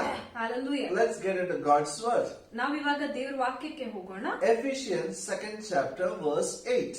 ನಿಮ್ಮ ಬೈಬಲ್ಗಳನ್ನು ಎಫೆಸದವರಿಗೆ ಬರೆದ ಪತ್ರಿಕೆ 2ನೇ ಅಧ್ಯಾಯ 8ನೇ ವಾಕ್ಯಕ್ಕೆ ತಿರುಗಿಸಿ. For by grace are you saved through faith, and that not of yourself, it is the gift of God. ನಂಬಿಕೆಯ ಮೂಲಕ ಕೃಪೆಯಿಂದಲೇ ರಕ್ಷಣೆ ಹೊಂದಿದವರಾಗಿದ್ದೀರಿ. ಆ ರಕ್ಷಣೆಯು ನಿಮ್ಮಿಂದುಂಟಾದದ್ದಲ್ಲ, ಅದು ದೇವರ ವರವೇ. Hallelujah. Hallelujah. We have been teaching on the subject living by grace. ಕೃಪೆಯಿಂದಲೇ ಜೀವಿಸುವುದರ ವಿಷಯದ ಮೇಲೆ ನಾನು ಕಲಿಸ್ತಾ ಇದ್ದೇನೆ. Apostle Paul says here, by grace you are saved through faith. ಅಪೊಸ್ತಲನಾದ ಪೌಲನು ಇಲ್ಲಿ ಕಲಿಸ್ಕೊಡ್ತಾ ಇದ್ದಾನೇನೆಂದ್ರೆ ನಂಬಿಕೆಯ ಮೂಲಕ ಕೃಪೆಯಿಂದಲೇ ರಕ್ಷಣೆ ಹೊಂದಿದವರಾಗಿದ್ದೀರಿ. Grace provided salvation. ಕೃಪೆಯು ರಕ್ಷಣೆಯನ್ನು ಒದಗಿಸಿತು. Through faith you have taken it. ನಂಬಿಕೆಯಿಂದ ಅದನ್ನು ತಗೊಂಡಿದ್ದೀರಿ. The way you got saved, you have to live also. ಯಾವ ರೀತಿಯಲ್ಲಿ ರಕ್ಷಣೆ ಹೊಂದ್ಕೊಂಡಿದ್ದೀರೋ ಅದೇ ರೀತಿಯಲ್ಲಿ ಜೀವಿಸಬೇಕು. Hallelujah. Hallelujah. All the blessings grace will provide by faith you have to take. ಎಲ್ಲಾ ಆಶೀರ್ವಾದಗಳನ್ನು ಕೃಪೆಯು ಒದಗಿಸುತ್ತೆ ಮತ್ತು ನಂಬಿಕೆಯಿಂದ ಅದನ್ನು ತಗೊಳ್ಬೇಕು. This is a very important subject. ಇದು ಬಹಳ ಮುಖ್ಯವಾಗಿರುವಂತ ವಿಷಯವಾಗಿದೆ. But there is a doubt. ಆದ್ರೆ ಇದರಲ್ಲಿ ಒಂದು ಸಂಶಯ. People think if everything grace provides, then what I have to do? ಜನರು ಕೇಳ್ತಾರೆ ಅಂದ್ರೆ ಎಲ್ಲವೂ ಕೃಪೆಯು ಒದಗಿಸಿದೆ ಅಂದ್ರೆ ನಾನೇನ್ ಮಾಡ್ಬೇಕು? Usually when we preach the gospel, we tell people God loves everyone. God loves the sinners. ಸಾಮಾನ್ಯವಾಗಿ ಸುವಾರ್ತೆಯನ್ನು ಸಾರುವಾಗ ನಾವು ಜನರಿಗೆ ಹೇಳ್ತೇವೆ ದೇವರು ಎಲ್ಲರನ್ನು ಪ್ರೀತಿಸ್ತಾನೆ, ದೇವರು ಪಾಪಿಗಳನ್ನು ಪ್ರೀತಿಸ್ತಾನೆ. So they accept Jesus, they come to church. ಅವರು ಯೇಸುವನ್ನು ಸ್ವೀಕಾರ ಮಾಡ್ಕೊಳ್ತಾರೆ, ಸಭೆಗೆ ಬರ್ತಾರೆ, they are baptized. ಮತ್ತೆ ದೀಕ್ಷಾ ಸ್ನಾನ ಹೊಂದ್ಕೊಳ್ತಾರೆ. Then if they commit one sin, we come upon them very heavily and say, no, why you have done it? ಆದ್ರೆ ಅವ್ರು ಒಂದು ಪಾಪ ಮಾಡಿದ್ರು ನಾವು ಅವ್ರ ಮೇಲೆ ಬಂದು ಕೇಳ್ತೇವೆ ಏನಂದ್ರೆ ಯಾಕೆ ಮಾಡಿದ್ರಿ? We tell them, don't do this, don't do that. ಅದನ್ನು ಮಾಡ್ಬೇಡ್ರಿ, ಇದನ್ನು ಮಾಡ್ಬೇಡ್ರಿ ಅಂತ If ಹೇಳ್ತೇವೆ. you do all these things, how God will bless you? ನೀವ್ ಇದನ್ನೆಲ್ಲ ಮಾಡ್ಕೊಂಡು ಹೋದ್ರೆ ದೇವ್ರ ನಿಮ್ಗೆ ಹೇಗೆ ಆಶೀರ್ವಾದ You ಮಾಡ್ತೀರ have ಅಂತ to read ಕೇಳ್ತೇವೆ. Bible, you have to pray, you have to do this, you have to fast. Only then God will bless you. ನೀವು ಬೈಬಲ್ ಓದ್ಬೇಕು, ಉಪವಾಸ ಪ್ರಾರ್ಥನೆ ಮಾಡ್ಬೇಕು, ಎಲ್ಲ ಮಾಡ್ಬೇಕು, ಅವಾಗ ಮಾತ್ರ ದೇವರ ಆಶೀರ್ವಾದ ಮಾಡ್ತಾರೆ So ಅಂತ we ಹೇಳ್ತೇವೆ. start with the grace, then end up in works. ನಾವು ಕೃಪೆಯಲ್ಲಿ ಪ್ರಾರಂಭ ಮಾಡಿ ಕ್ರಿಯೆಗಳಲ್ಲಿ ಮುಕ್ತಾಯ ಮಾಡ್ತೇವೆ. This is a challenge. Early church faced it, and we are also facing. ಇದು ಒಂದು ಸವಾಲಾಗಿತ್ತು. ಆದಿ ಸಭೆಯಲ್ಲಿ ಇದ್ದವರು ಕೂಡ ಎದುರಿಸ್ತಾ ಇದ್ರು, ನಾವು ಕೂಡ ಎದುರಿಸ್ತಾ ಇದ್ದೇವೆ. Please turn your Bible to book of Galatians. ನಿಮ್ಮ ಬೈಬಲ್ಗಳನ್ನು ಗಲಾತ್ಯದವರಿಗೆ ಬರೆದ ಪತ್ರಿಕೆಗೆ ತಿರುಗಿಸಿ. 1st chapter, 1ನೇ ಅಧ್ಯಾಯ verse 9. 9ನೇ ವಾಕ್ಯ. Galatians, the epistle of Paul, the apostle to the Galatians, 1st chapter, verse 9. ಗಲಾತ್ಯದವರಿಗೆ ಬರೆದ ಮೊದಲನೇ ಪತ್ರಿಕೆ 1ನೇ ಅಧ್ಯಾಯ 9ನೇ ವಾಕ್ಯ. As we said before, so say I now again, if any man preach any other gospel unto you than that you have received, let him be accursed. ನೀವು ಸ್ವೀಕರಿಸಿದ ಸುವಾರ್ತೆಗೆ ವಿರುದ್ಧವಾದದ್ದನ್ನು ಯಾವನಾದರೂ ನಿಮಗೆ ಸಾರಿದರೆ ಅವನು ಶಾಪಗ್ರಸ್ತನಾಗಲಿ ಎಂದು ನಾವು ಮೊದಲು ಹೇಳಿದಂತೆಯೇ ಈಗಲೂ ನಾನು ತಿರುಗಿ ಹೇಳುತ್ತೇನೆ. Hallelujah. Hallelujah. Let me give introduction to Galatians because a lot of things already I taught about Galatians. Again I'll give introduction why Paul wrote this letter to Galatians. ಗಲಾತ್ಯದವರ ಈ ಪತ್ರಿಕೆಯ ಬಗ್ಗೆ ನಾನು ಇನ್ನೊಂದ್ಸಲ ಪರಿಚಯ ಕೊಡ್ತೇನೆ. ಎಷ್ಟೊಂದು ವಾಕ್ಯಗಳನ್ನು ಈ ಪತ್ರಿಕೆಯಿಂದ ಕಲಿಸ್ಕೊಟ್ಟಿದ್ದೇನೆ. ಆದ್ರೂ ಇನ್ನೊಂದ್ಸಲ ಒಂದು ಪರಿಚಯ ಕೊಡ್ತೇನೆ ಅಂದ್ರೆ ಯಾಕೆ ಪೌಲನು ಗಲಾತ್ಯದವರಿಗೆ ಈ ಒಂದು ಪತ್ರಿಕೆಯನ್ನು ಬರೆದನು. Paul preached the message of cross to the Galatians. ಪೌಲನು ಗಲಾತ್ಯದವರಿಗೆ ಶಿಲುಬೆಯ ಒಂದು ಸಂದೇಶವನ್ನು ಸಾರಿದನು. He preached them about grace. ಕೃಪೆಯ ಬಗ್ಗೆ ಅವರಿಗೆ ಆತನು ಸಾರಿದನು. They all accepted Jesus. ಅವರೆಲ್ಲರೂ ಯೇಸುವನ್ನು ಸ್ವೀಕಾರ ಮಾಡಿಕೊಂಡ್ರು. When he went outside, when he left the town, these Jewish preachers came and said, it's not enough if you believe, you have to do circumcision. ಮತ್ತು ಆದರೆ ಪೌಲನು ಹೋಗ್ಬಿಟ್ಟ ಮೇಲೆ ಅಲ್ಲಿ ಯಹೂದ್ಯರು ಬಂದು ಹೇಳ್ತಾರೆ, ನೀವು ನಂಬುವುದು ಮಾತ್ರ ಸಾಲುವುದಿಲ್ಲ, ನೀವು ಸುನ್ನತಿ ಮಾಡಿಸ್ಕೊಳ್ಬೇಕು. Only then you will become a child of God. ಅವಾಗ ಮಾತ್ರ ದೇವರ ಮಕ್ಕಳಾಗಬಹುದು. Only then you will be justified. ಅವಾಗ ಮಾತ್ರ ನೀತಿವಂತರಾಗ್ತೀರಾ. Hallelujah. Hallelujah. They want to bring Jewish culture inside the church. ಸಭೆಯೊಳಗೆ ಯಹೂದ್ಯರ ಒಂದು ಸಂಪ್ರದಾಯವನ್ನು ಸಭೆಯೊಳಗೆ ತರಬೇಕು ಅಂತ ಬಯಸ್ತಾ ಇದ್ರು. Then Paul writes his letter. ಆವಾಗ ಪೌಲನು ಈ ಪತ್ರಿಕೆಯನ್ನು He ಬರೆದನು. is saying, if any man preach the gospel other than what I preach, let him be accursed. ಆತನು ಹೇಳ್ತಾನೆ, ನಾನು ಸಾರಿರುವಂತ ಸುವಾರ್ತೆಗೆ ವಿರುದ್ಧವಾಗಿ ಯಾವನಾದ್ರೂ ಏನಾದ್ರೂ ಸಾರಿದ್ರು ಆತನು ಶಾಪಗ್ರಸ್ತನಾಗಲಿ. If any man preach gospel other than the grace, other than the finished work of cross, let him be accursed. ಕೃಪೆಯನ್ನು ಬಿಟ್ಟು ಶಿಲುಬೆಯಲ್ಲಿ ಯೇಸು ಕ್ರಿಸ್ತನು ಮಾಡಿ ಮುಗಿಸಿರುವಂತ ಕಾರ್ಯಗಳನ್ನು ಬಿಟ್ಟು ಯಾರಾದ್ರೂ ಏನಾದ್ರೂ ಸಾರಿದ್ರೆ ಆತನು ಶಾಪಗ್ರಸ್ತನಾಗಲಿ. We should not move from grace to works. ನಾವ್ ಎಂದಿಗೂ ಕೃಪೆಯಿಂದ ಕಾರ್ಯಗಳಲ್ಲಿ ಬೀಳ್ಬಾರ್ದು. Then comes one question. ಆಮೇಲೆ ಒಂದು ಪ್ರಶ್ನೆ ಬರ್ತದೆ. One preacher said this, when you teach about grace, this question should come to the minds of the people. ಒಬ್ಬ ಸುವಾರ್ತಿಕರು ಹೀಗೆ ಹೇಳಿದ್ರು ಏನಂದ್ರೆ, ಯಾವಾಗ ನೀವು ಕೃಪೆಯ ಬಗ್ಗೆ ಸಾರ್ತಾ ಇದ್ದೀರೋ ಪ್ರತಿಯೊಬ್ಬ ವ್ಯಕ್ತಿಗೆ ಇಂತಹ ಒಂದು ಪ್ರಶ್ನೆ, ಇಂತಹ ಒಂದು ಸಂಶಯ ಬರಬೇಕು. And you should clarify this question. ಮತ್ತು ಈ ಪ್ರಶ್ನೆಗೆ ನೀವು ಸರಿಯಾಗಿ ಉತ್ತರವನ್ನು ಕೊಟ್ಟು ಅವರಿಗೆ ಸ್ಪಷ್ಟ ಮಾಡಬೇಕು. What is the question? ಆ ಪ್ರಶ್ನೆ ಯಾವುದು? If God loves me, if my sin doesn't affect my relationship with God, then I can do whatever I want. Why should I pray? Why should I read Bible? Why should I practice? ದೇವರು ನನ್ನನ್ನು ಪ್ರೀತಿಸ್ತಾನೆ ಅಂದ್ರೆ, ಕೃಪೆಯು ನನ್ಗಾಗಿ ಎಲ್ಲವನ್ನು ಮಾಡಿದೆ ಅಂದ್ರೆ, ನಾನ್ ಯಾಕೆ ಪ್ರಾರ್ಥಿಸ್ಬೇಕು, ಯಾಕೆ Bible ಓದ್ಬೇಕು, ಯಾಕೆ ಸರಿಯಾಗಿ ಅಭ್ಯಾಸ ಮಾಡ್ಬೇಕು? Anyhow, God will bless me. ಹೇಗೋ ಮಾಡಿ ದೇವರನ್ನ ಆಶೀರ್ವಾದಿಸ್ತಾನಲ್ಲ. God loves me. ದೇವ್ರ ನನ್ನ ಪ್ರೀತಿಸ್ತಾನಲ್ಲ. Then why should I pray? ನಾನ್ ಯಾಕೆ ಪ್ರಾರ್ಥಿಸ್ಲಿ? Why should I come to church? ನಾನ್ ಸಭೆಗೆ ಯಾಕೆ ಬರ್ಲಿ? Why should I read Bible? Non Bible ಯಾಕೆ ಓದ್ಲಿ? Why should I live a holy life? I can commit sin because sin will not affect my relationship with God. ನಾನ್ ಪಾಪ ಮಾಡ್ಬೋದಲ್ಲ, ನಾನ್ ಪರಿಶುದ್ಧನಾಗಿ ಯಾಕೆ ಜೀವಿಸ್ಲಿ? ಪಾಪವು ನನ್ನ ದೇವರ ಸಂಬಂಧಕ್ಕೆ ಅದು ಯಾವುದೇ ಒಂದು ಪ್ರಭಾವ ಬೀರುವುದಿಲ್ಲ. Hallelujah. Hallelujah. For this question, I am going to teach now. What I am teaching will clarify, but it will be for 2 weeks. This week and next week, you should listen. All of you should listen. This week also, next week also. Continuation is there. ಈ ವಾರ ಈ ಪ್ರಶ್ನೆಗೆ ನಾನು ಉತ್ತರ ಕೊಡ್ತೇನೆ. ಈ ವಾರ ಮತ್ತೆ ಮುಂದಿನ ವಾರ ಎಲ್ಲರೂ ಪ್ರತಿಯೊಬ್ರು ನೀವು ಇವತ್ತಿನ ಸಂದೇಶ ಕೇಳುವಾಗ ಮುಂದಿನ ವಾರದ ಸಂದೇಶವನ್ನು ಕೂಡ ಕೇಳಬೇಕು. Hallelujah. Hallelujah. So the best passage to clarify our doubt is Romans 5th chapter and 6th chapter. ಈ ಸಂಶಯಕ್ಕೆ ನಾವು ಸರಿಯಾಗಿ ಸ್ಪಷ್ಟವಾಗಿ ಅರ್ಥ ಮಾಡ್ಕೊಳ್ಬೇಕು ಆದ್ರೆ ರೋಮ 5ನೇ ಅಧ್ಯಾಯ ಮತ್ತು 6ನೇ ಅಧ್ಯಾಯ ಓದ್ಕೊಳ್ಬೇಕು. Both are very important. ಈ ಎರಡು ಅಧ್ಯಾಯಗಳು ಬಹಳ ಮುಖ್ಯ. Hallelujah. We are going to see a Hallelujah. lot of scriptures today and next week also.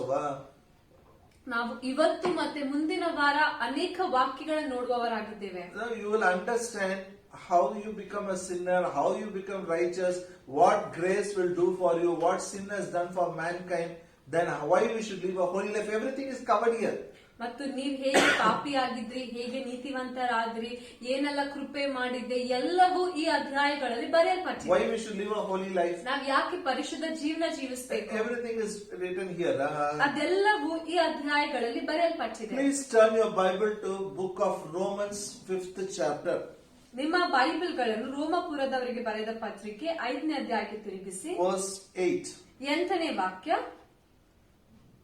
But God commendeth his love toward us, in that while we were yet sinners, Christ died for us.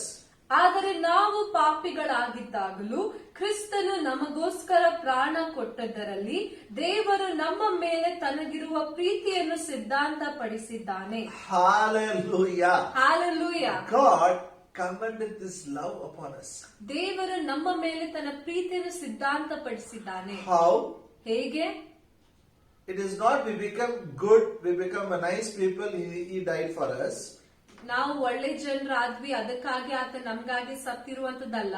When we were sinners, yet Christ died for us. ನಾವು ಪಾಪಿಗಳಾಗಿದ್ದಾಗಲೇ ಏಸು ಕ್ರಿಸ್ತನು ನಮಗಾಗಿ ಸತ್ತನು. What a great love it is.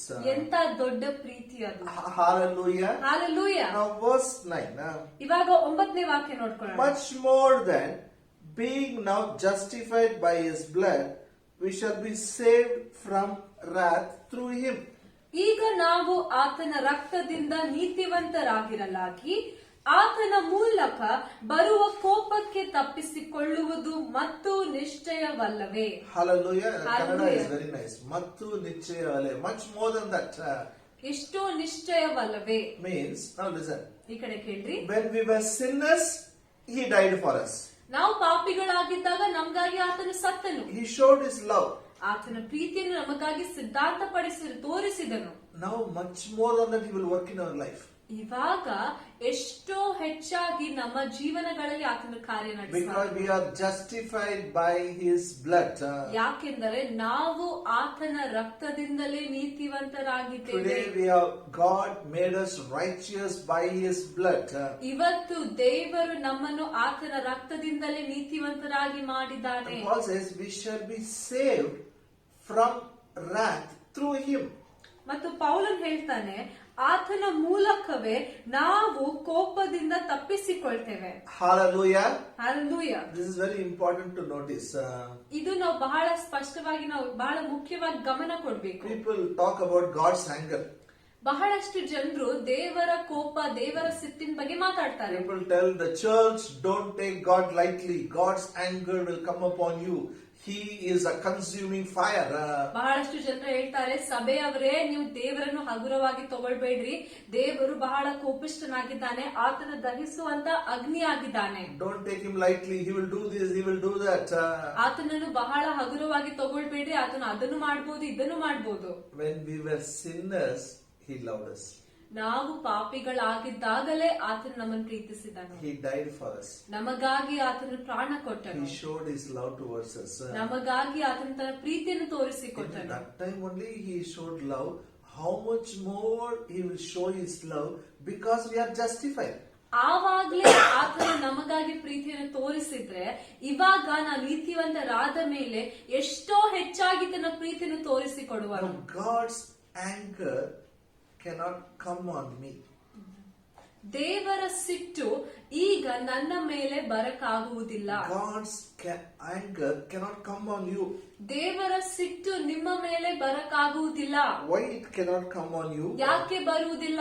Through Christ you are saved. ಯಾಕೆಂದರೆ ಏಸು ಕ್ರಿಸ್ತನ ಮೂಲಕ ನೀವು ರಕ್ಷಿಸಲ್ಪಟ್ಟಿದ್ದೀರಿ. Hallelujah. Hallelujah. I agree. God is a God of anger. All those things is there. ದೇವರು ಕೋಪದ ದೇವರು ಅದೆಲ್ಲ ಇದೆ. All his anger he poured upon Lord Jesus Christ. ಆದ್ರೆ ಆತನ ಎಲ್ಲಾ ಕೋಪವನ್ನು, ಎಲ್ಲಾ ಸಿಟ್ಟನ್ನು ಆತನು ಏಸು ಕ್ರಿಸ್ತನ ಮೇಲೆ ಸುರಿಸಿದನು. Today I am saved from God's anger through Christ. ಇವತ್ತು ದೇವರ ಕೋಪದಿಂದ ರಕ್ಷಿಸಲ್ಪಟ್ಟಿದ್ದೇನೆ ಏಸು ಕ್ರಿಸ್ತನ ಮೂಲಕವೇ. Saying this, I am saved from God's anger through Christ. ಏಸು ಕ್ರಿಸ್ತನ ಮೂಲಕ ನಾನು ದೇವರ ಕೋಪದಿಂದ ರಕ್ಷಿಸಲ್ಪಟ್ಟಿದ್ದೇನೆ. Hallelujah. Hallelujah. Now I cannot go to hell. ಇವಾಗ ನಾನು ನರಕಕ್ಕೆ ಹೋಗಕ್ಕಾಗುವುದಿಲ್ಲ. You cannot, if you are born again, you cannot go to hell. ಹೊಸದಾಗಿ ನೀವು ಹುಟ್ಟಿದ್ರೆ ನೀವು ನರಕಕ್ಕೆ ಹೋಗಕ್ಕಾಗುವುದಿಲ್ಲ. You are saved from God's anger through Christ. ಯೇಸು ಕ್ರಿಸ್ತನ ಮೂಲಕ ದೇವರ ಕೋಪದಿಂದ, ದೇವರ ಸಿಟ್ಟಿನಿಂದ ಕಾಪಾಡಲ್ಪಟ್ಟಿದ್ದೀರಿ. How you are saved? ಹೇಗೆ ರಕ್ಷಣೆ ಹೊಂದಿದ್ರಿ? By grace you are saved. ಕೃಪೆಯಿಂದಲೇ ರಕ್ಷಣೆ ಹೊಂದಿದ್ರಿ. The same grace will protect you till end. ಅದೇ ಕೃಪೆಯು ಕೊನೆಯವರೆಗೆ ಅಂತ್ಯದವರೆಗೆ ನಿಮ್ಮನ್ನು ಕಾಪಾಡ್ತದೆ. Amen. Amen. Say in English, I am saved by grace, and the grace of God protects me till end. ಮನೆಯಿಂದ ಹೇಳ್ರಿ, ಕೃಪೆಯಿಂದ ನಾನು ರಕ್ಷಣೆ ಹೊಂದಿದ್ದೇನೆ, ಅದೇ ಕೃಪೆಯು ನನ್ನನ್ನು ಕೊನೆಯವರೆಗೆ ಕಾಪಾಡ್ತದೆ. Hallelujah. Hallelujah. Are you happy? ಸಂತೋಷರಾಗಿದ್ದೀರಾ? Some people think God saves people. If they commit sin, He will hit them and throw them in the hell. ಕೆಲವು ಜನರು ಯೋಚನೆ ಮಾಡ್ತಾರೆ, ದೇವ್ರು ಜನರನ್ನು ರಕ್ಷಿಸ್ತಾನೆ, ಆದ್ರೆ ಅವರು ಪಾಪ ಮಾಡಿದ್ರೆ ಆಮೇಲೆ ಅವರನ್ನು ಹೊಡೆದು ಆಮೇಲೆ ನರಕಕ್ಕೆ ಕಳಿಸ್ತಾನೆ. They tell God will break you, God will crush you. ಬಹಳಷ್ಟು ಜನರು ಹೇಳ್ತಾರೆ, ದೇವ್ರು ನಿಮ್ಗೆ ಹೊಡಿತಾರೆ, ದೇವ್ರು ನಿಮ್ಗೆ ಜಜ್ತಾರೆ. God is not in the business of crushing you and breaking you now, because you are saved from His wrath through Christ Jesus. ದೇವರು ನಿಮ್ಮನ್ನು ಹೊಡೆಯುವುದರಲ್ಲಿ, ಮುರಿಯುವುದರಲ್ಲಿ, ಜಜ್ಜುವುದರಲ್ಲಿ ಆತನು ಆಸಕ್ತನಿಲ್ಲ. ಯಾಕೆಂದರೆ ದೇವರ ಕೋಪದಿಂದ ಯೇಸುವಿನ ಮೂಲಕ ನೀವು ರಕ್ಷಿಸಲ್ಪಟ್ಟಿದ್ದೀರಿ. Hallelujah. Hallelujah. Now we'll read verse 10.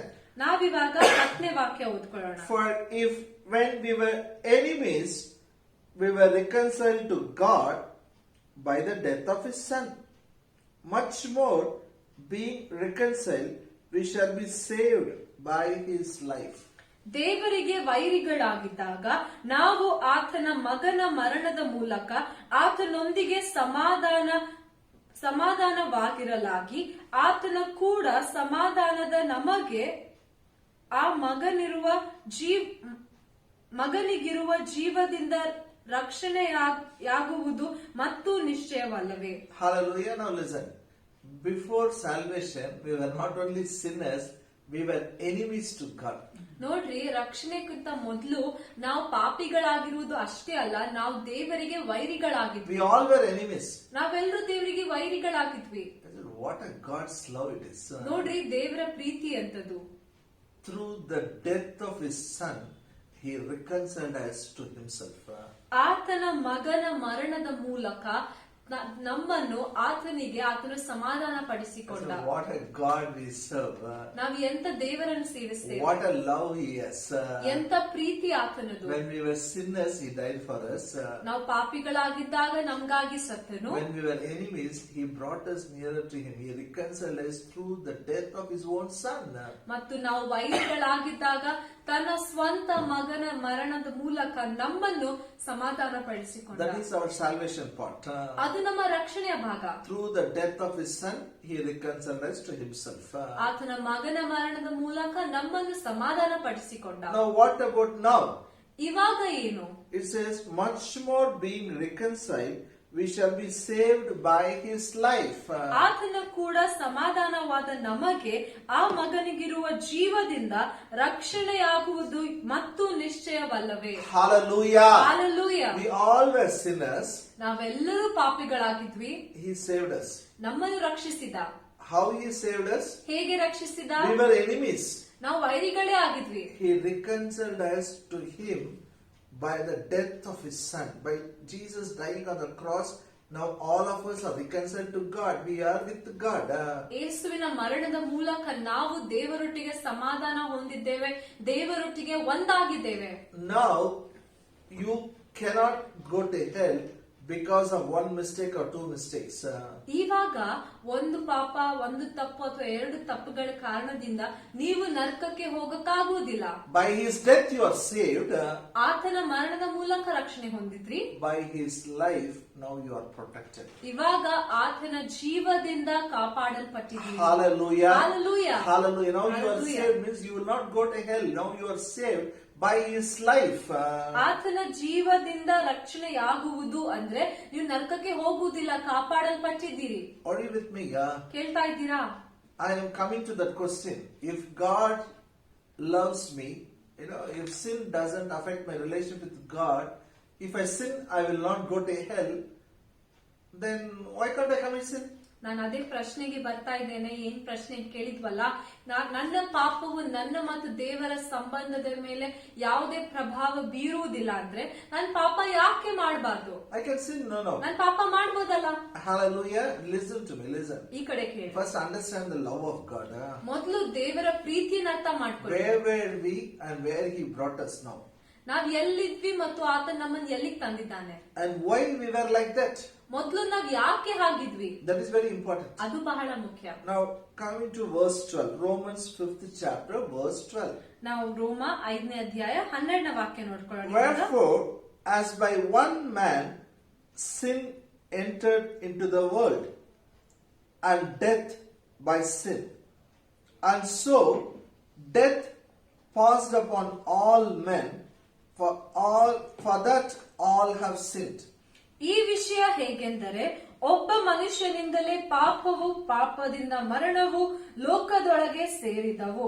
ಎಲ್ಲರೂ ಪಾಪ ಮಾಡಿದ್ದರಿಂದ ಮರಣವು ಹೀಗೆ ಎಲ್ಲರಲ್ಲಿಯೂ ವ್ಯಾಪಿಸಿತು. Hallelujah. Hallelujah. By one man we are sinned. ಒಬ್ಬ ಮನುಷ್ಯನ ಮೂಲಕ ಎಲ್ಲರಲ್ಲಿಯೂ ಪಾಪ ಬಂತು. See, the world, when God created, there was no sin. ಲೋಕದಲ್ಲಿ ದೇವರು ಲೋಕವನ್ನು ಉಂಟು ಮಾಡಿದಾಗ ಪಾಪ ಇರಲಿಲ್ಲ. Sin entered into the world by one man. ಲೋಕದಲ್ಲಿ ಪಾಪವು ಒಬ್ಬ ಮನುಷ್ಯನ ಮೂಲಕವೇ ಪ್ರವೇಶಿಸಿತು. And because of that, death also came. ಮತ್ತು ಅದರ ಕಾರಣದಿಂದಲೇ ಮರಣ ಕೂಡ ಪ್ರವೇಶಿಸಿತು. Only one man did it. ಒಬ್ಬ ಮನುಷ್ಯನೇ ಮಾಡಿದ. And the Bible says, death passed upon all men. ಮತ್ತು ಬೈಬಲ್ ಹೇಳ್ತದೆ, ಮರಣವು ಹೀಗೆ ಎಲ್ಲರಲ್ಲಿಯೂ ವ್ಯಾಪಿಸಿತು. All have sinned. ಎಲ್ಲರೂ ಪಾಪ ಮಾಡಿದ್ರು. Hallelujah. So usually what we think, who is a sinner? ನಾವು ಸಾಮಾನ್ಯವಾಗಿ ಯೋಚನೆ ಮಾಡ್ತೇವೆ ಪಾಪಿ ಅಂದ್ರೆ ಯಾರು? Whom do we call as a sinner? ನಾವು ಸಾಮಾನ್ಯವಾಗಿ ಯಾರಿಗೆ ಪಾಪಿ ಅಂತ ಕರಿತೇವೆ ಹೇಳ್ರಿ? If somebody is smoking or drinking or murdered somebody, robbing, we call him as a sinner. ಸಾಮಾನ್ಯವಾಗಿ ಯಾರೊಬ್ಬ ವ್ಯಕ್ತಿ ಕಳ್ಳತನ ಮಾಡಿದ್ರೆ ಅಥವಾ ಸಿಗರೇಟ್ ಸೇರ್ತಾ ಇದ್ರೆ ಅಥವಾ ಕೊಲೆ ಮಾಡಿದ್ರೆ ಆ ವ್ಯಕ್ತಿಗೆ ಪಾಪಿ ಅಂತ ನಾವು ಹೆಸರು ಕೊಡ್ತೇವೆ. We call somebody as a sin by seeing their action, by seeing their deeds. ಅವರು ಮಾಡುವಂತ ಕೆಲಸಗಳ ಮೇಲೆ, ಅವ್ರು ಮಾಡುವಂತ ಕಾರ್ಯಗಳನ್ನ ನೋಡಿ ಆ ವ್ಯಕ್ತಿಗೆ ನಾವು ಪಾಪಿ ಅಂತ ಕರಿತೇವೆ. Yes or no? ಹೌದಾ ಇಲ್ಲ? But Bible is not telling like that. ಆದ್ರೆ ಬೈಬಲ್ ನೋಡ್ರಿ ಆ ರೀತಿಯಲ್ಲಿ ಹೇಳ್ತಾ ಇಲ್ಲ. Bible is not saying because the man is drinking or committed adultery, he is a sinner. ಆದ್ರೆ ಬೈಬಲ್ ಹೀಗೆ ಹೇಳ್ತಾ ಇಲ್ಲ. ಯಾವ ವ್ಯಕ್ತಿ ಪಾಪ ಮಾಡಿದ್ದಾನೆ ಅಂದ್ರೆ ಕುಡಿತಾ ಇದ್ದಾನೆ ಅಥವಾ ವ್ಯಭಿಚಾರ ಮಾಡಿದ್ದಾನೆ, ಆ ವ್ಯಕ್ತಿ ಅದ ಕಾರಣದಿಂದ ಪಾಪಿ ಆದನು ಅಂತ ಹೇಳ್ತಾ ಇಲ್ಲ. All are made sinners because of one man. Bible ಹೇಳ್ತಾ ಇದೆ ಎಲ್ಲರೂ ಪಾಪಿ ಆದರೂ ಒಬ್ಬ ವ್ಯಕ್ತಿಯ ಕಾರಣದಿಂದಲೇ. Because of Adam's sin, all were made sinners. ಆದಾಮನ ಪಾಪದ ಕಾರಣದಿಂದಲೇ ಎಲ್ಲರೂ ಪಾಪಿಗಳಾದರು. That's why David says in Psalm 91, in sin my mother conceived me. Psalm 51, sorry. In my sin my mother conceived me. ಅದಕ್ಕಾಗಿ ದಾವೀದನು ಕೀರ್ತನೆ 51ನೇ ಅಧ್ಯಾಯದಲ್ಲಿ ಹೇಳ್ತಾನೆ, ಪಾಪದಲ್ಲಿಯೇ ನನ್ನ ತಾಯಿ ನನ್ನನ್ನು ಗರ್ಭ ಧರಿಸಿದಳು. Adam was a father of a human race. ಆದಾಮನು ಇಡೀ ಮಾನವ ಕುಲಕ್ಕೆ ಆತನು ತಂದೆ ಆಗಿದ್ದ. God told him, eat fruit from every tree except one tree. ದೇವರು ಆದಾಮನಿಗೆ ಹೇಳಿದ್ರು, ಎಲ್ಲಾ ಮರಗಳ ಹಣ್ಣುಗಳನ್ನು ನೀನು ತಿನ್ನಬಹುದು, ಆದ್ರೆ ಒಂದು ಮರವನ್ನು ಬಿಟ್ಟು. The tree of knowledge of good and evil, except that everything is fine. ಒಳ್ಳೆದರ ಮತ್ತು ಕೆಟ್ಟದರ ಅರಿವನ್ನು ಹುಟ್ಟಿಸುವಂತ ಮರದ ಹಣ್ಣನ್ನು ಬಿಟ್ಟು ಎಲ್ಲಾ ಹಣ್ಣುಗಳನ್ನು ತಿನ್ನಬಹುದು. If you eat, you will die. ಆ ಹಣ್ಣನ್ನು ನೀನು ತಿಂದ್ರೆ ನೀನು ಸಾಯುವಿ. Adam ate. ಆದ್ರೆ ಆದಾಮನು ತಿಂದನು. He didn't die flat. He didn't, just fell down and died. No. He lived 930 years. ಆತನು ಕೆಳಗಡೆ ಬಿದ್ದು ಅದೇ ಕ್ಷಣಕ್ಕೆ ಸಾಯ್ಲಿಲ್ಲ. ಆದರೂ ಆತನು ಒಂದು 930 years. ಆತನು 930 ವರ್ಷ ಆತನು ಜೀವಿಸಿದ. Then why God says you will die? ಮತ್ತೆ ಯಾಕೆ ದೇವ್ರ ಆತನಿಗೆ ಹೇಳಿದ್ರು ಆ ಹಣ್ಣನ್ನು ತಿಂದ್ರೆ ನೀನು ಸಾಯುವಿ? Physical death is spirit leaves the body. ನೋಡ್ರಿ. just die, man dies, spirit leaves the body. That is physical death. ನೋಡ್ರಿ, ಶಾರೀರಿಕವಾಗಿರುವಂತ ಮರಣ ಅಂದ್ರೆ ಆ ವ್ಯಕ್ತಿಯ ಆತ್ಮವು ಆ ದೇಹವನ್ನು ಬಿಟ್ಟು ಹೋಗ್ತದೆ. But Adam's death is a spiritual death. ಆದ್ರೆ ಆದಾಮನ ಮರಣವು ಅದು ಆತ್ಮಿಕ ಮರಣವಾಗಿತ್ತು. In physical death, how spirit and body are disconnected, the same way in spiritual death, God and man were disconnected. ಶಾರೀರಿಕವಾಗಿರುವಂತ ಮರಣದಲ್ಲಿ ಹೇಗೆ ಆತ್ಮ ಮತ್ತು ಶರೀರ ಬೇರೆ ಆಗ್ತವೋ ಅದೇ ರೀತಿಯಲ್ಲಿ ಆತ್ಮಿಕ ಮರಣದಲ್ಲಿ ದೇವರು ಮತ್ತು ಮನುಷ್ಯನು ಬೇರೆ ಆಗ್ತಾರೆ. That spiritual death is a cause for many consequences. What we see today, many problems what man is facing is because of the spiritual death, because he is separated from God. ಮನುಷ್ಯನಿಗೆ ಈಗಾಗುವಂತ ಅನೇಕ ಸಮಸ್ಯೆಗಳು, ಕಷ್ಟಗಳು ಈ ಆತ್ಮಿಕ ಮರಣದಿಂದಲೇ ಆಗುವಂತದ್ದು. ಆತನು ದೇವರಿಂದ ದೂರ ಆಗಿದ್ದಾನೆ, ಅದಕ್ಕೆ ಆಗ್ತಾ ಇದೆ. Hallelujah. Hallelujah. Hallelujah. Don't turn your Bible. ನಿಮ್ ಬೈಬಲ್ ಗಳನ್ನ ತಿರುಗಿಸ್ಬೇಡಿ, Listen to me. ಈ ಕಡೆ ಕೇಳ್ರಿ. If you read Genesis 3rd chapter from verse 16 to 19, ನೀವು ಆದಿಕಾಂಡ 3ನೇ ಅಧ್ಯಾಯ 16ನೇ ವಾಕ್ಯದಿಂದ 19ನೇ ವಾಕ್ಯದವರೆಗೆ ಓದಿದ್ರೆ you will know what are all the consequences happen because of this spiritual death. ಈ ಆತ್ಮಿಕ ಮರಣದಿಂದ ಏನೆಲ್ಲ ಆಯ್ತು, ಅದರಿಂದ ಏನೆಲ್ಲ ಪರಿಣಾಮಗಳು ಆಯ್ತು ಅಂತ ನಿಮ್ಗೆ You ಗೊತ್ತಾಗ್ತದೆ. will know why man is suffering today. ನಿಮ್ಗೆ ಗೊತ್ತಾಗ್ತಿದೆ ಯಾಕೆ ಈಗಿನ ಕಾಲದಲ್ಲಿ ಮನುಷ್ಯನು ಕಷ್ಟಪಡ್ತಾ The ಇದ್ದಾನೆ. family problem started there. The problem in family started there. ಕುಟುಂಬದಲ್ಲಿ ನಡೆಯುವಂತ ಸಮಸ್ಯೆಗಳು ಆವಾಗಿಂದಲೇ ಪ್ರಾರಂಭವಾಯಿತು. Because of a spiritual death, husband will try to dominate wife, wife will try to dominate husband. ಆತ್ಮಿಕವಾಗಿರುವಂತ ಮರಣದ ಕಾರಣ ಗಂಡನು ಹೆಂಡತಿಯ ಮೇಲೆ ಅಲ್ಲಿ ಹತೋಟಿ ವಹಿಸಬೇಕು ಅಂತ ಬಯಸ್ತಾನೆ, ದೊರೆತನ ಮಾಡ್ಬೇಕು ಅಂತ ಬಯಸ್ತಾನೆ. ಹೆಂಡತಿಯು ಗಂಡನ ಮೇಲೆ ದೊರೆತನ ಮಾಡ್ಬೇಕು ಅಂತ ಬಯಸ್ತಾಳೆ. If you see anywhere any family problem, the cause is not them. It started from the beginning. It comes from the beginning. Because of one man's sin, the death ruled. The spiritual death ruled on families. ಮತ್ತು ಈಗಿನ ಕಾಲದಲ್ಲಿ ಕುಟುಂಬದಲ್ಲಿ ಸಮಸ್ಯೆಗಳನ್ನು ನೋಡಿದಾಗ ಅದು ಅಲ್ಲಿಂದ ಪ್ರಾರಂಭ ಆಗ್ಲಿಲ್ಲ, ಆದ್ರೆ ಮೊದಲಿಂದ ಪ್ರಾರಂಭವಾಯಿತು. ಒಬ್ಬ ವ್ಯಕ್ತಿಯ ತಪ್ಪಿನ ಕಾರಣ ಆ ಸಮಸ್ಯೆಗಳು ಅದೆಲ್ಲವೂ ಪ್ರತಿಯೊಬ್ಬರ ಜೀವನಗಳ ಮೇಲೆ ಆಳ್ತಾ ಇದ್ವು. God told women, you will have a terrible pain when you deliver a child. ಆ ಶಾಪದಲ್ಲಿ ದೇವರು ಸ್ತ್ರೀಗೆ ಹೇಳಿದ್ರು ಏನಂದ್ರೆ, ನೀನು ಗರ್ಭ ಧರಿಸಿದಾಗ ನೀನು ಆ ಒಂದು ನೋವಿನಿಂದ ಅಲ್ಲಿ ಹೋಗುವೆ. Maybe God created, God has designed in such a way there will be a pain, but not severe pain, which will cause sometimes death for the lady. That type of death, that is not a God's plan. ನೋವು ಇರಬಹುದು, ಹೇರುವಾಗ ನೋವಿರಬಹುದು ಅಂತ ಭವಿಷ್ಯ ಇರ್ಬೋದು, ಆದ್ರೆ ದೇವರ ಶಾಪದ ಪ್ರಕಾರ ಅಲ್ಲಿ ಇಷ್ಟೊಂದು ನೋವಿರುವಂತದ್ದೇನಂದ್ರೆ ಆ ಒಂದು ಸ್ತ್ರೀಯು ಹೇರುವಾಗಲೇ ಆ ಸಾಯುವಂತ ಸನ್ನಿವೇಶಗಳು ಕೂಡ ಇರುವಂತೆ. Many times ladies die while delivering a child. ನಾವು ಬಹಳಷ್ಟು ಸಲ ಕೇಳಿದ್ದೇವೆ, ಅನೇಕ ತಾಯಿಗಳು ಅವರು ಅಲ್ಲಿ ಜನ್ಮ ಕೊಡುವಾಗಲೇ ಸಾಯ್ತಾರೆ. Because of spiritual death, sickness entered the mankind. ಆತ್ಮಿಕವಾಗಿರುವಂತ ಮರಣದ ಕಾರಣದಿಂದಲೇ ಅಲ್ಲಿ ಎಲ್ಲಾ ಕಾಯಿಲೆಗಳು, ಎಲ್ಲಾ ರೋಗಗಳು ಮನುಷ್ಯರಲ್ಲಿ ಬರ್ತಾ ಇದ್ವು. And because man is separated from God, he has the financial problem started for man. ಮತ್ತು ಮನುಷ್ಯನು ದೇವರಿಂದ ದೂರ ಆಗಿರುವಂತ ಕಾರಣವೇ ಎಲ್ಲಾ ಹಣಕಾಸಿನ ಸಮಸ್ಯೆಗಳು ಬರ್ತಾ ಇದ್ವು. So when the scripture says death came upon all men, all these problems came upon man. ಯಾವಾಗ ಈ ವಾಕ್ಯ ಹೇಳ್ತಿದೆ ಮರಣವು ಎಲ್ಲರಲ್ಲಿಯೂ ವ್ಯಾಪಿಸಿತ್ತು, ಎಲ್ಲರ ಮೇಲೆ ಬಂತು ಅಂದ್ರೆ ಮರಣದಿಂದ ಇರುವಂತ ಎಲ್ಲಾ ಸಮಸ್ಯೆಗಳು ಎಲ್ಲರ ಮೇಲೆ ಬಂತು. In the Garden of Eden, farming was very easy for Adam. Eden ತೋಟದಲ್ಲಿ ಆದಾಮನಿಗೆ ಅಲ್ಲಿ ಹೊಲದಲ್ಲಿ ಕೆಲಸ ಮಾಡುವಂತದ್ದು ಬಹಳ ಸುಲಭವಾಗಿದೆ. No thorns, no thistles. ಆ ತೋಟದಲ್ಲಿ ಯಾವುದೇ ಮುಳ್ಳುಗಳಿರ್ಲಿಲ್ಲ. God was there. ದೇವರು ಅಲ್ಲಿ ಇದ್ದರು. There was no sweat. ಆ ತೋಟದಲ್ಲಿ ಬೆವರು ಸುರಿಸುವಂತದಿರ್ಲಿಲ್ಲ. Because of spiritual death, he was separated from God. Then thorns and thistles came in the ground, he has to spit. ಆದ್ರೆ ಆತ್ಮಿಕ ಮರಣ ಆಗಿರುವಂತ ಕಾರಣ ಆತನು ದೇವರಿಂದ ದೂರ ಹೋದನು. ಆ ತೋಟದಿಂದ ಹೊರಗಡೆ ಬಂದ ಮೇಲೆ ಅಲ್ಲಿ ಬಹಳಷ್ಟು ಮುಳ್ಳುಗಳಿದ್ವು, ಬೆವರು ಸುರಿಸಿ ಕಷ್ಟಪಡುವಂತದಿತ್ತು. Hallelujah. Now listen to me. ಈ ಕಡೆ ಕೇಳ್ರಿ. Family problems started. ಕುಟುಂಬದ ಸಮಸ್ಯೆಗಳು ಪ್ರಾರಂಭವಾದವು. Sickness started. ರೋಗ ಕಾಯಿಲೆಗಳು ಬಂದವು. Financial trouble started. ಹಣಕಾಸಿನ ಸಮಸ್ಯೆಗಳು And ಬಂದವು. physical death also has come because of that. ಮತ್ತು ಅದರ ಕಾರಣದಿಂದಲೇ ಶಾರೀರಿಕ ಮರಣ ಕೂಡ ಬಂತು. All these four things are there in Genesis 3rd chapter if you read from verse 16 to 19. ಆದಿಕಾಂಡ 3ನೇ ಅಧ್ಯಾಯ 16ನೇ ವಾಕ್ಯದಿಂದ 19ನೇ ವಾಕ್ಯದವರೆಗೆ ಓದಿದಾಗ ಈ 4 ವಿಷಯಗಳು ಇವೆ. Now come to Romans 5th chapter again. ಇವಾಗ ಇನ್ನೊಂದ್ಸಲ ರೋಮ 5ನೇ ಅಧ್ಯಾಯಕ್ಕೆ ಬನ್ರಿ. We will read verse 15.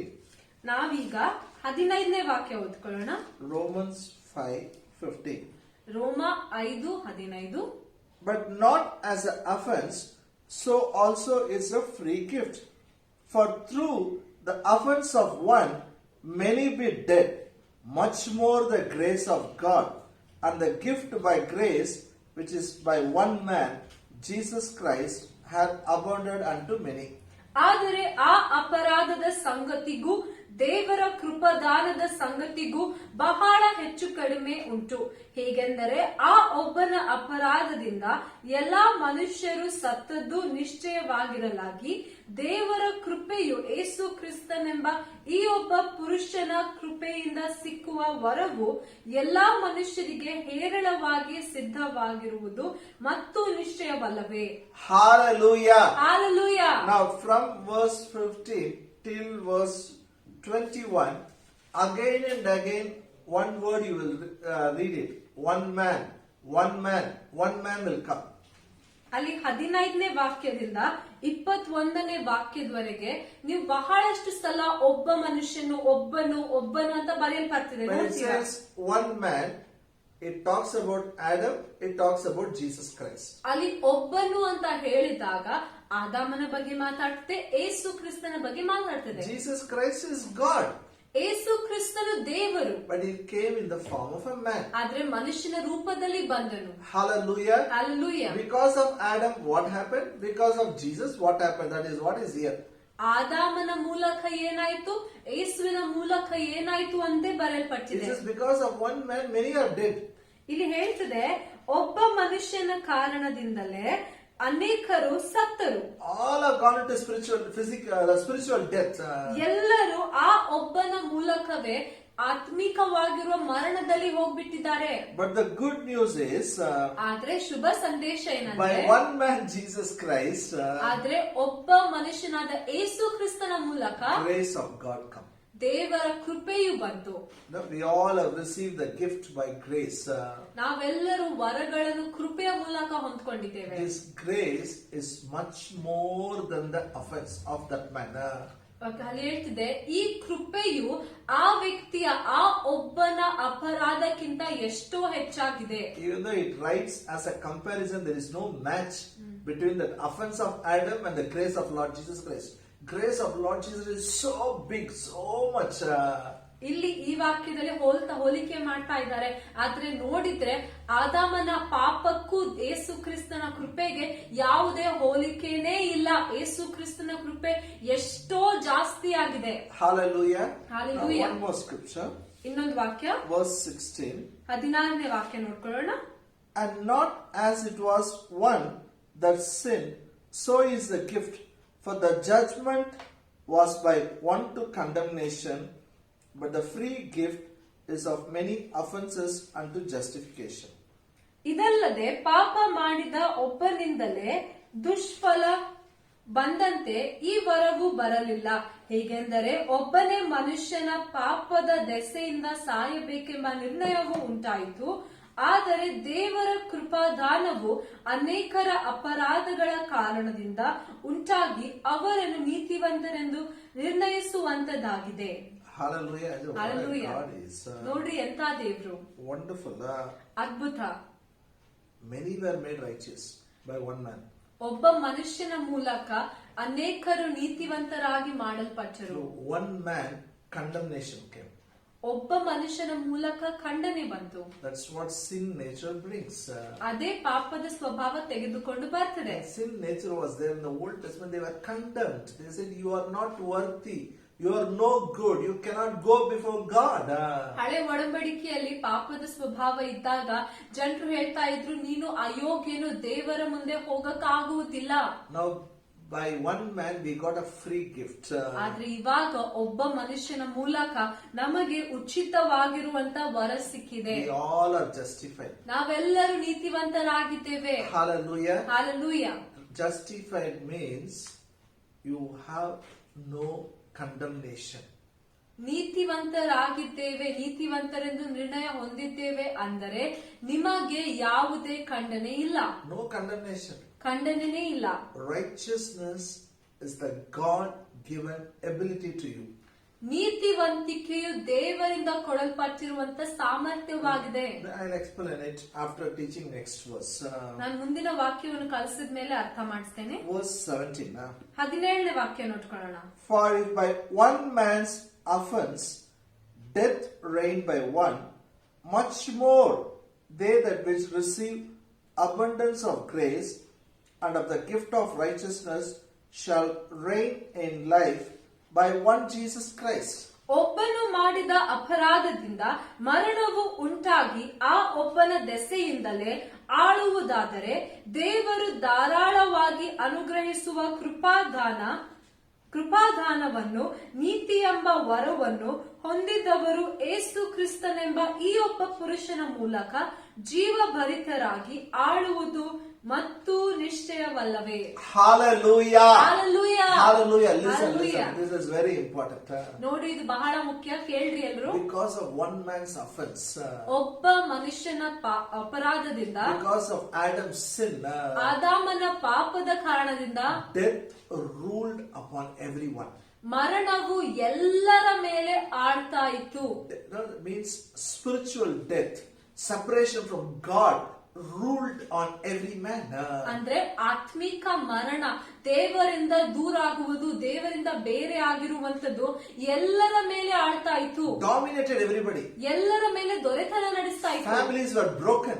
ಕುಟುಂಬಗಳು ಮುರಿತಾ ಇದ್ವು. Sickness came. ರೋಗ ಕಾಯಿಲೆಗಳು Accidents came.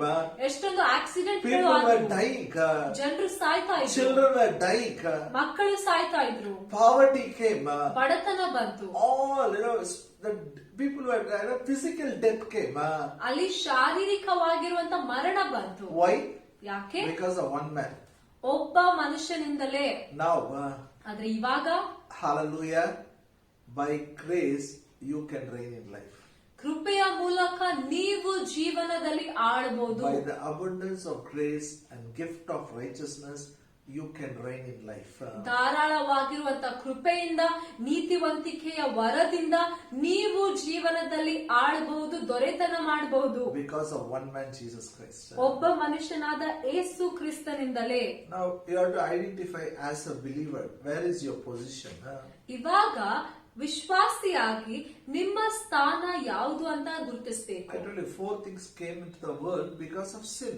ನಾನು ನಿಮಗೆ ಹೇಳಿದೆ, 4 ವಿಷಯಗಳು ಪಾಪದ ಕಾರಣದಿಂದಲೇ ಈ ಭೂಮಿಯಲ್ಲಿ ಬಂದವು. Family problem came. ಕುಟುಂಬದ ಸಮಸ್ಯೆಗಳು Financial ಬಂದವು. problem came. ಹಣಕಾಸಿನ ಸಮಸ್ಯೆಗಳು ಬಂದವು. Hallelujah. And sickness came. ರೋಗ ಕಾಯಿಲೆಗಳು ಬಂದವು. Physical death came. ಮತ್ತು ಶಾರೀರಿಕವಾಗಿರುವಂತಹ ಮರಣ ಬಂತು. Now by the abundance of grace and gift of righteousness you can reign on all the 4 issues. ಇವಾಗ ಧಾರಾಳವಾಗಿರುವಂತ ಕೃಪೆಯಿಂದ ಮತ್ತು ನೀತಿವಂತಿಕೆ ಎಂಬ ವರದಿಂದ ನೀವು ಈ 4 ಸಂಗತಿಗಳ ಮೇಲೆ ಆಳಬಹುದು, ದೊರೆತನ ಮಾಡಬಹುದು. Abundance of grace means all that Jesus has done on the cross. ಧಾರಾಳವಾಗಿರುವ ಕೃಪೆ ಅಂದ್ರೆ ಯೇಸು ಕ್ರಿಸ್ತನ ಶಿಲುಬೆ ಮೇಲೆ ಮಾಡಿರುವಂತ ಎಲ್ಲಾ ವಿಷಯಗಳು. And you have a gift of righteousness. ಮತ್ತು ನಿಮ್ಮಲ್ಲಿ ನೀತಿವಂತಿಕೆಯ ವರವೂ ಇದೆ. Righteousness is the ability. ನೀತಿವಂತಿಕೆಯು ಸಾಮರ್ಥ್ಯವಾಗಿದೆ. Hallelujah. Hallelujah. Say in English, righteousness is the ability. ನನ್ನಿಂದ ಹೇಳು, ನೀತಿವಂತಿಕೆಯು ಒಂದು ಸಾಮರ್ಥ್ಯವಾಗಿದೆ. That's wonderful. Now let's tell after me. I have the ability to stand before God without fear without guilt, without condemnation, without any inferiority complex. ನನ್ನಿಂದ ಹೇಳ್ರಿ, ಯಾವುದೇ ಭಯ, ಖಂಡನೆ, ಕೀಳು ಮನೋಭಾವನೆ, ಪಾಪದ ಸ್ವಭಾವ ಇಲ್ಲದೆ ದೇವರ ಮುಂದೆ ನಿಂತುಕೊಳ್ಳುವ ಸಾಮರ್ಥ್ಯ ನನಗಿದೆ. Hallelujah. Hallelujah. You can go like a child goes to father anytime and pray, anytime talk with him. ಹೀಗೆ ಮಗು ದೇವರ ಮುಂದೆ ಹೋಗ್ತದೋ ಅದೇ ರೀತಿಯಲ್ಲಿ ಯಾವುದೇ ಸಮಯ ನೀವು ತಂದೆಯ ದೇವರ ಬಳಿಗೆ ಹೋಗ್ಬೋದು, ಪ್ರಾರ್ಥಿಸಬಹುದು, ಆತನೊಟ್ಟಿಗೆ ಮಾತಾಡಬಹುದು. Because of this gift of righteousness, he can live like a king. ಈ ನೀತಿವಂತಿಕೆಯ ವರದ ಕಾರಣ ನೀವು ರಾಜರಾಗಿ ಜೀವಿಸಬಹುದು. Hallelujah. Hallelujah. What I'm not only with God, now tell one more, another two things I'll tell after me. I have the ability to stand before the devil and face all the demons, all the sicknesses without fear, without guilt, without condemnation, without any inferiority complex. ನನ್ನಿಂದ ಹೇಳ್ರಿ, ಯಾವುದೇ ಭಯ, ಖಂಡನೆ, ಕೀಳು ಮನೋಭಾವನೆ ಇಲ್ಲದೆ ಸೈತಾನನನ್ನು, ಎಲ್ಲ ದುರಾತ್ಮಗಳನ್ನು ಎದುರಿಸುವ ಸಾಮರ್ಥ್ಯ ನನಗೆ ಇದೆ. Hallelujah. When you have a gift of righteousness, you can stand before God. You can face all the demons. Nothing will happen to you. You have the ability to do it. ನಿಮ್ಗೆ ನೀತಿವಂತಿಕೆ ಎಂಬ ವರ ಇರುವಾಗ ದೇವರ ಮುಂದೆ ನಿಂತ್ಕೊಳ್ಬಹುದು, ಎಲ್ಲ ದುರಾತ್ಮಗಳನ್ನು ಎದುರಿಸಬಹುದು, ನಿಮ್ಗೆ ಏನೋ ಆಗಲ್ಲ. And you can face all the challenges in life. ಮತ್ತು ಜೀವನದ ಎಲ್ಲಾ ಸವಾಲ್ಗಳನ್ನು ಕೂಡ You ಎದುರಿಸಬಹುದು. will not be defeated. ನೀವು ಅಲ್ಲಿ ಸೋಲಿಸಲ್ಪಡಲ್ಲ. Because of gift of righteousness, you will reign in life. ನೀತಿವಂತಿಕೆಯ ವರ ಇರುವ ಕಾರಣ ನೀವು ಜೀವನದಲ್ಲಿ ಆಳ್ವಿಕೆ ಮಾಡ್ತೀರಾ. Say in English, I have the ability to face all the challenges in the world without fear, without guilt, without condemnation, without any inferiority complex. ನಾನಿಂದ ಹೇಳ್ರಿ, ಯಾವುದೇ ಭಯ, ಖಂಡನೆ, ಕೀಳು ಮನೋಭಾವನೆ, ತಪ್ಪಿನ ಸ್ವಭಾವ ಇಲ್ಲದೆ ಎಲ್ಲಾ ಲೋಕದ ಸವಾಲುಗಳನ್ನು ಎದುರಿಸುವ ಸಾಮರ್ಥ್ಯ ನನಗೆ ಇದೆ. Hallelujah. Hallelujah. You have the ability to stand before God. You have the ability to face all the demons and face all the challenges because you have gift of righteousness in you. ದೇವರ ಮುಂದೆ ನಿಂತ್ಕೊಳ್ಳುವಂಥದ್ದು, ದುರಾತ್ಮಗಳನ್ನು ಎದುರಿಸುವಂಥದ್ದು, ಎಲ್ಲ ಸವಾಲ್ಗಳನ್ನು ಎದುರಿಸುವಂತ ಸಾಮರ್ಥ್ಯ ನಿಮಗಿದೆ. ಯಾಕೆಂದ್ರೆ ನಿಮ್ಮಲ್ಲಿ ನೀತಿವಂತಿಕೆಯ ವರ ಇದೆ. Because you have received the abundance of grace and gift of righteousness, you can reign in life. ನಿಮಗೆ ಧಾರಾಳವಾಗಿರುವಂತಹ ಕೃಪೆಯು, ನೀತಿವಂತಿಕೆಯ ವರವು ಸಿಕ್ಕಿರುವ ಕಾರಣ ನೀವು ಜೀವನದಲ್ಲಿ ಆಳ್ವಿಕೆ ಮಾಡಬಹುದು. You can reign in your family problems. You can rule over the financial problems. You can rule over the sickness problems. All the challenges you can rule because you are a child of God now. ಎಲ್ಲ ಕುಟುಂಬದ ಸಮಸ್ಯೆಗಳು ಮತ್ತೆ ಎಲ್ಲ ಹಣಕಾಸಿನ ಸಮಸ್ಯೆಗಳು, ಎಲ್ಲ ರೋಗ ಕಾಯಿಲೆಗಳು, ಎಲ್ಲದರ ಮೇಲೆ ನೀವು ಆಳ್ವಿಕೆ ಮಾಡಬಹುದು. ನೀವು ದೇವರ ಮಕ್ಕಳಾಗಿದ್ದೀರಿ. Don't talk like a normal person now. ಒಬ್ಬ ಸಾಧಾರಣವಾಗಿರುವ ಸಾಮಾನ್ಯ ವ್ಯಕ್ತಿಯ ಹಾಗೆ ಮಾತಾಡಬೇಡಿ. Don't tell what to do, brother. I'm a man. The problem will be there. ಹೀಗೆ ಹೇಳ್ಬೇಡ್ರಿ, ಏನ್ ಮಾಡ್ಬೇಕು ಸಹೋದರರೇ, ನಾನಂತೂ ಮನುಷ್ಯನಲ್ಲ, ಸಮಸ್ಯೆ ಅಂತೂ ಇರೇ In my family, nobody is listening to me. ನಮ್ಮ ಕುಟುಂಬದಲ್ಲಿ ಯಾರು ಕೇಳ್ತಾನೆ ಇಲ್ಲ. This problem, that problem, it's all is there. We have to live with it, and somehow we have to die and go to heaven. ಆ ಸಮಸ್ಯೆ ಇದೆ, ಈ ಸಮಸ್ಯೆ ಇದೆ, ಅದರಲ್ಲಿ ಜೀವಿಸ್ಬೇಕು, ಹಾಗೆ ಏನು ಮಾಡಿ ಪರಲೋಕಕ್ಕೆ ಹೋಗ್ಬೇಕು. God has given you abundance of grace and the gift of righteousness. Not somehow you survive and go to heaven. You have to reign in this life. ದೇವರು ನಿಮಗೆ ಧಾರಾಳವಾದ ಕೃಪೆಯು, ನೀತಿವಂತಿಕೆಯ ವರವು ಕೊಟ್ಟಿರುವಂತದ್ದು ಸುಮ್ನೆ ಹೇಗೋ ಮಾಡಿ ಜೀವಿಸಿ ಪರಲೋಕಕ್ಕೆ ಹೋಗುವಂತದಲ್ಲ, ಆದ್ರೆ ಭೂಮಿಯಲ್ಲಿ ಇರುವಾಗ ಆಳ್ವಿಕೆ ಮಾಡಬೇಕು. You got it because of the death of Lord Jesus Christ. ಯೇಸು ಕ್ರಿಸ್ತನ ಮರಣದಿಂದಲೇ ನಿಮಗೆ ಸಿಕ್ಕಿತು. Freely you got it. ಉಚಿತವಾಗಿ ಸಿಕ್ಕಿದೆ. Hallelujah. Hallelujah. I'll continue next week. ನಾನು ಮುಂದಿನ ವಾರ ಮುಂದೆ But ಬರೆಸ್ತೇನೆ. make a decision. ಆದ್ರೆ ಒಂದು ನಿರ್ಧಾರ ಮಾಡ್ಕೊಳ್ಳಿ. I'm going to reign in life. ನಾನು ಜೀವನದಲ್ಲಿ ಆಳ್ವಿಕೆ ಮಾಡ್ತೇನೆ. Say, I'm going to reign in life. ನನ್ನಿಂದ ಹೇಳಿ, ನಾನು ನನ್ನ ಜೀವನದಲ್ಲಿ ಆಳ್ತೇನೆ. You know, we all tell God, you reign in me, you reign in me, reign in me, reign in me. We sing, we cry. ನಾವ್ ಎಷ್ಟೊಂದ್ ಸಲ ಹಾಡ್ತೇವೆ, ದೇವ್ರೆ ನೀನ್ ಆಳ್ವಿಕೆ ಮಾಡು, ದೇವ್ರೆ ನೀನ್ ಆಳು ನನ್ನ ಜೀವನದಲ್ಲಿ, ಅಷ್ಟ ಹಾಡ್ತೇವೆ. Now God says, I have given you abundance of grace, gift of righteousness, you reign in life. ಆದ್ರೆ ದೇವ್ರು ನಿಮ್ಗೆ ಹೇಳ್ತಾ ಇದ್ದಾನೆ, ನಾನ್ ನಿಮ್ಗೆ ಧಾರಾಳವಾದ ಕೃಪೆ, ನೀತಿವಂತಿಕೆಯ ವರ ಕೊಟ್ಟಿದ್ದೇನೆ, ನೀನೇ ನಿನ್ ಜೀವನದಲ್ಲಿ ಆಳ್ವಿಕೆ ಮಾಡು. I know you're sitting as a family and listening to this word. ನನಗೆ ಗೊತ್ತು, ನೀವು ಕುಟುಂಬವಾಗಿ ಕುಂತು ವಾಕ್ಯ ಕೇಳ್ತಾ ಇದ್ದೀರಿ. Tell your family member, whoever is there, say reign in life. ನಿಮ್ ಮನೆಯಲ್ಲಿ ಕೂಡ್ತಾ ಇದ್ದೀರಾ ಕುಟುಂಬದವರೊಟ್ಟಿಗೆ, ಪಕ್ಕದಲ್ಲಿ ಇರುವವರು ಕುಟುಂಬ ವ್ಯಕ್ತಿಗೆ ಹೇಳ್ರಿ, ನೀನು ಜೀವನದಲ್ಲಿ ಆಳ್ವಿಕೆ ಮಾಡು. Hallelujah. Hallelujah. Hallelujah. Because of the grace of God, we all can reign. ದೇವರ ಕೃಪೆಯ ಕಾರಣದಿಂದಲೇ ನಾವೆಲ್ಲರೂ ಆಳ್ವಿಕೆ ಮಾಡಬಹುದು. Shall we pray? ಪ್ರಾರ್ಥನೆ ಮಾಡಿಕೊಳ್ಳೋಣ. Abba Father, in Jesus' name we come before you. We all agree and pray. I pray for all these precious people, all the families. Open their eyes of understanding. Yes, Father. Open their eyes of understanding. Thank you. Through one man's obedience, we all have become righteous. And thank you, Lord, that death cannot reign in our life. We can reign in life by abundance of grace and gift of righteousness. We shall be overcomers, and we will overcome every challenge by your grace and mercy. Through our lifestyle, we will bring glory to your name. In Jesus' name we pray. Amen. May the grace of our Lord Jesus Christ, love of the Father, and the sweet fellowship of the Holy Spirit be with us now and forever. Amen.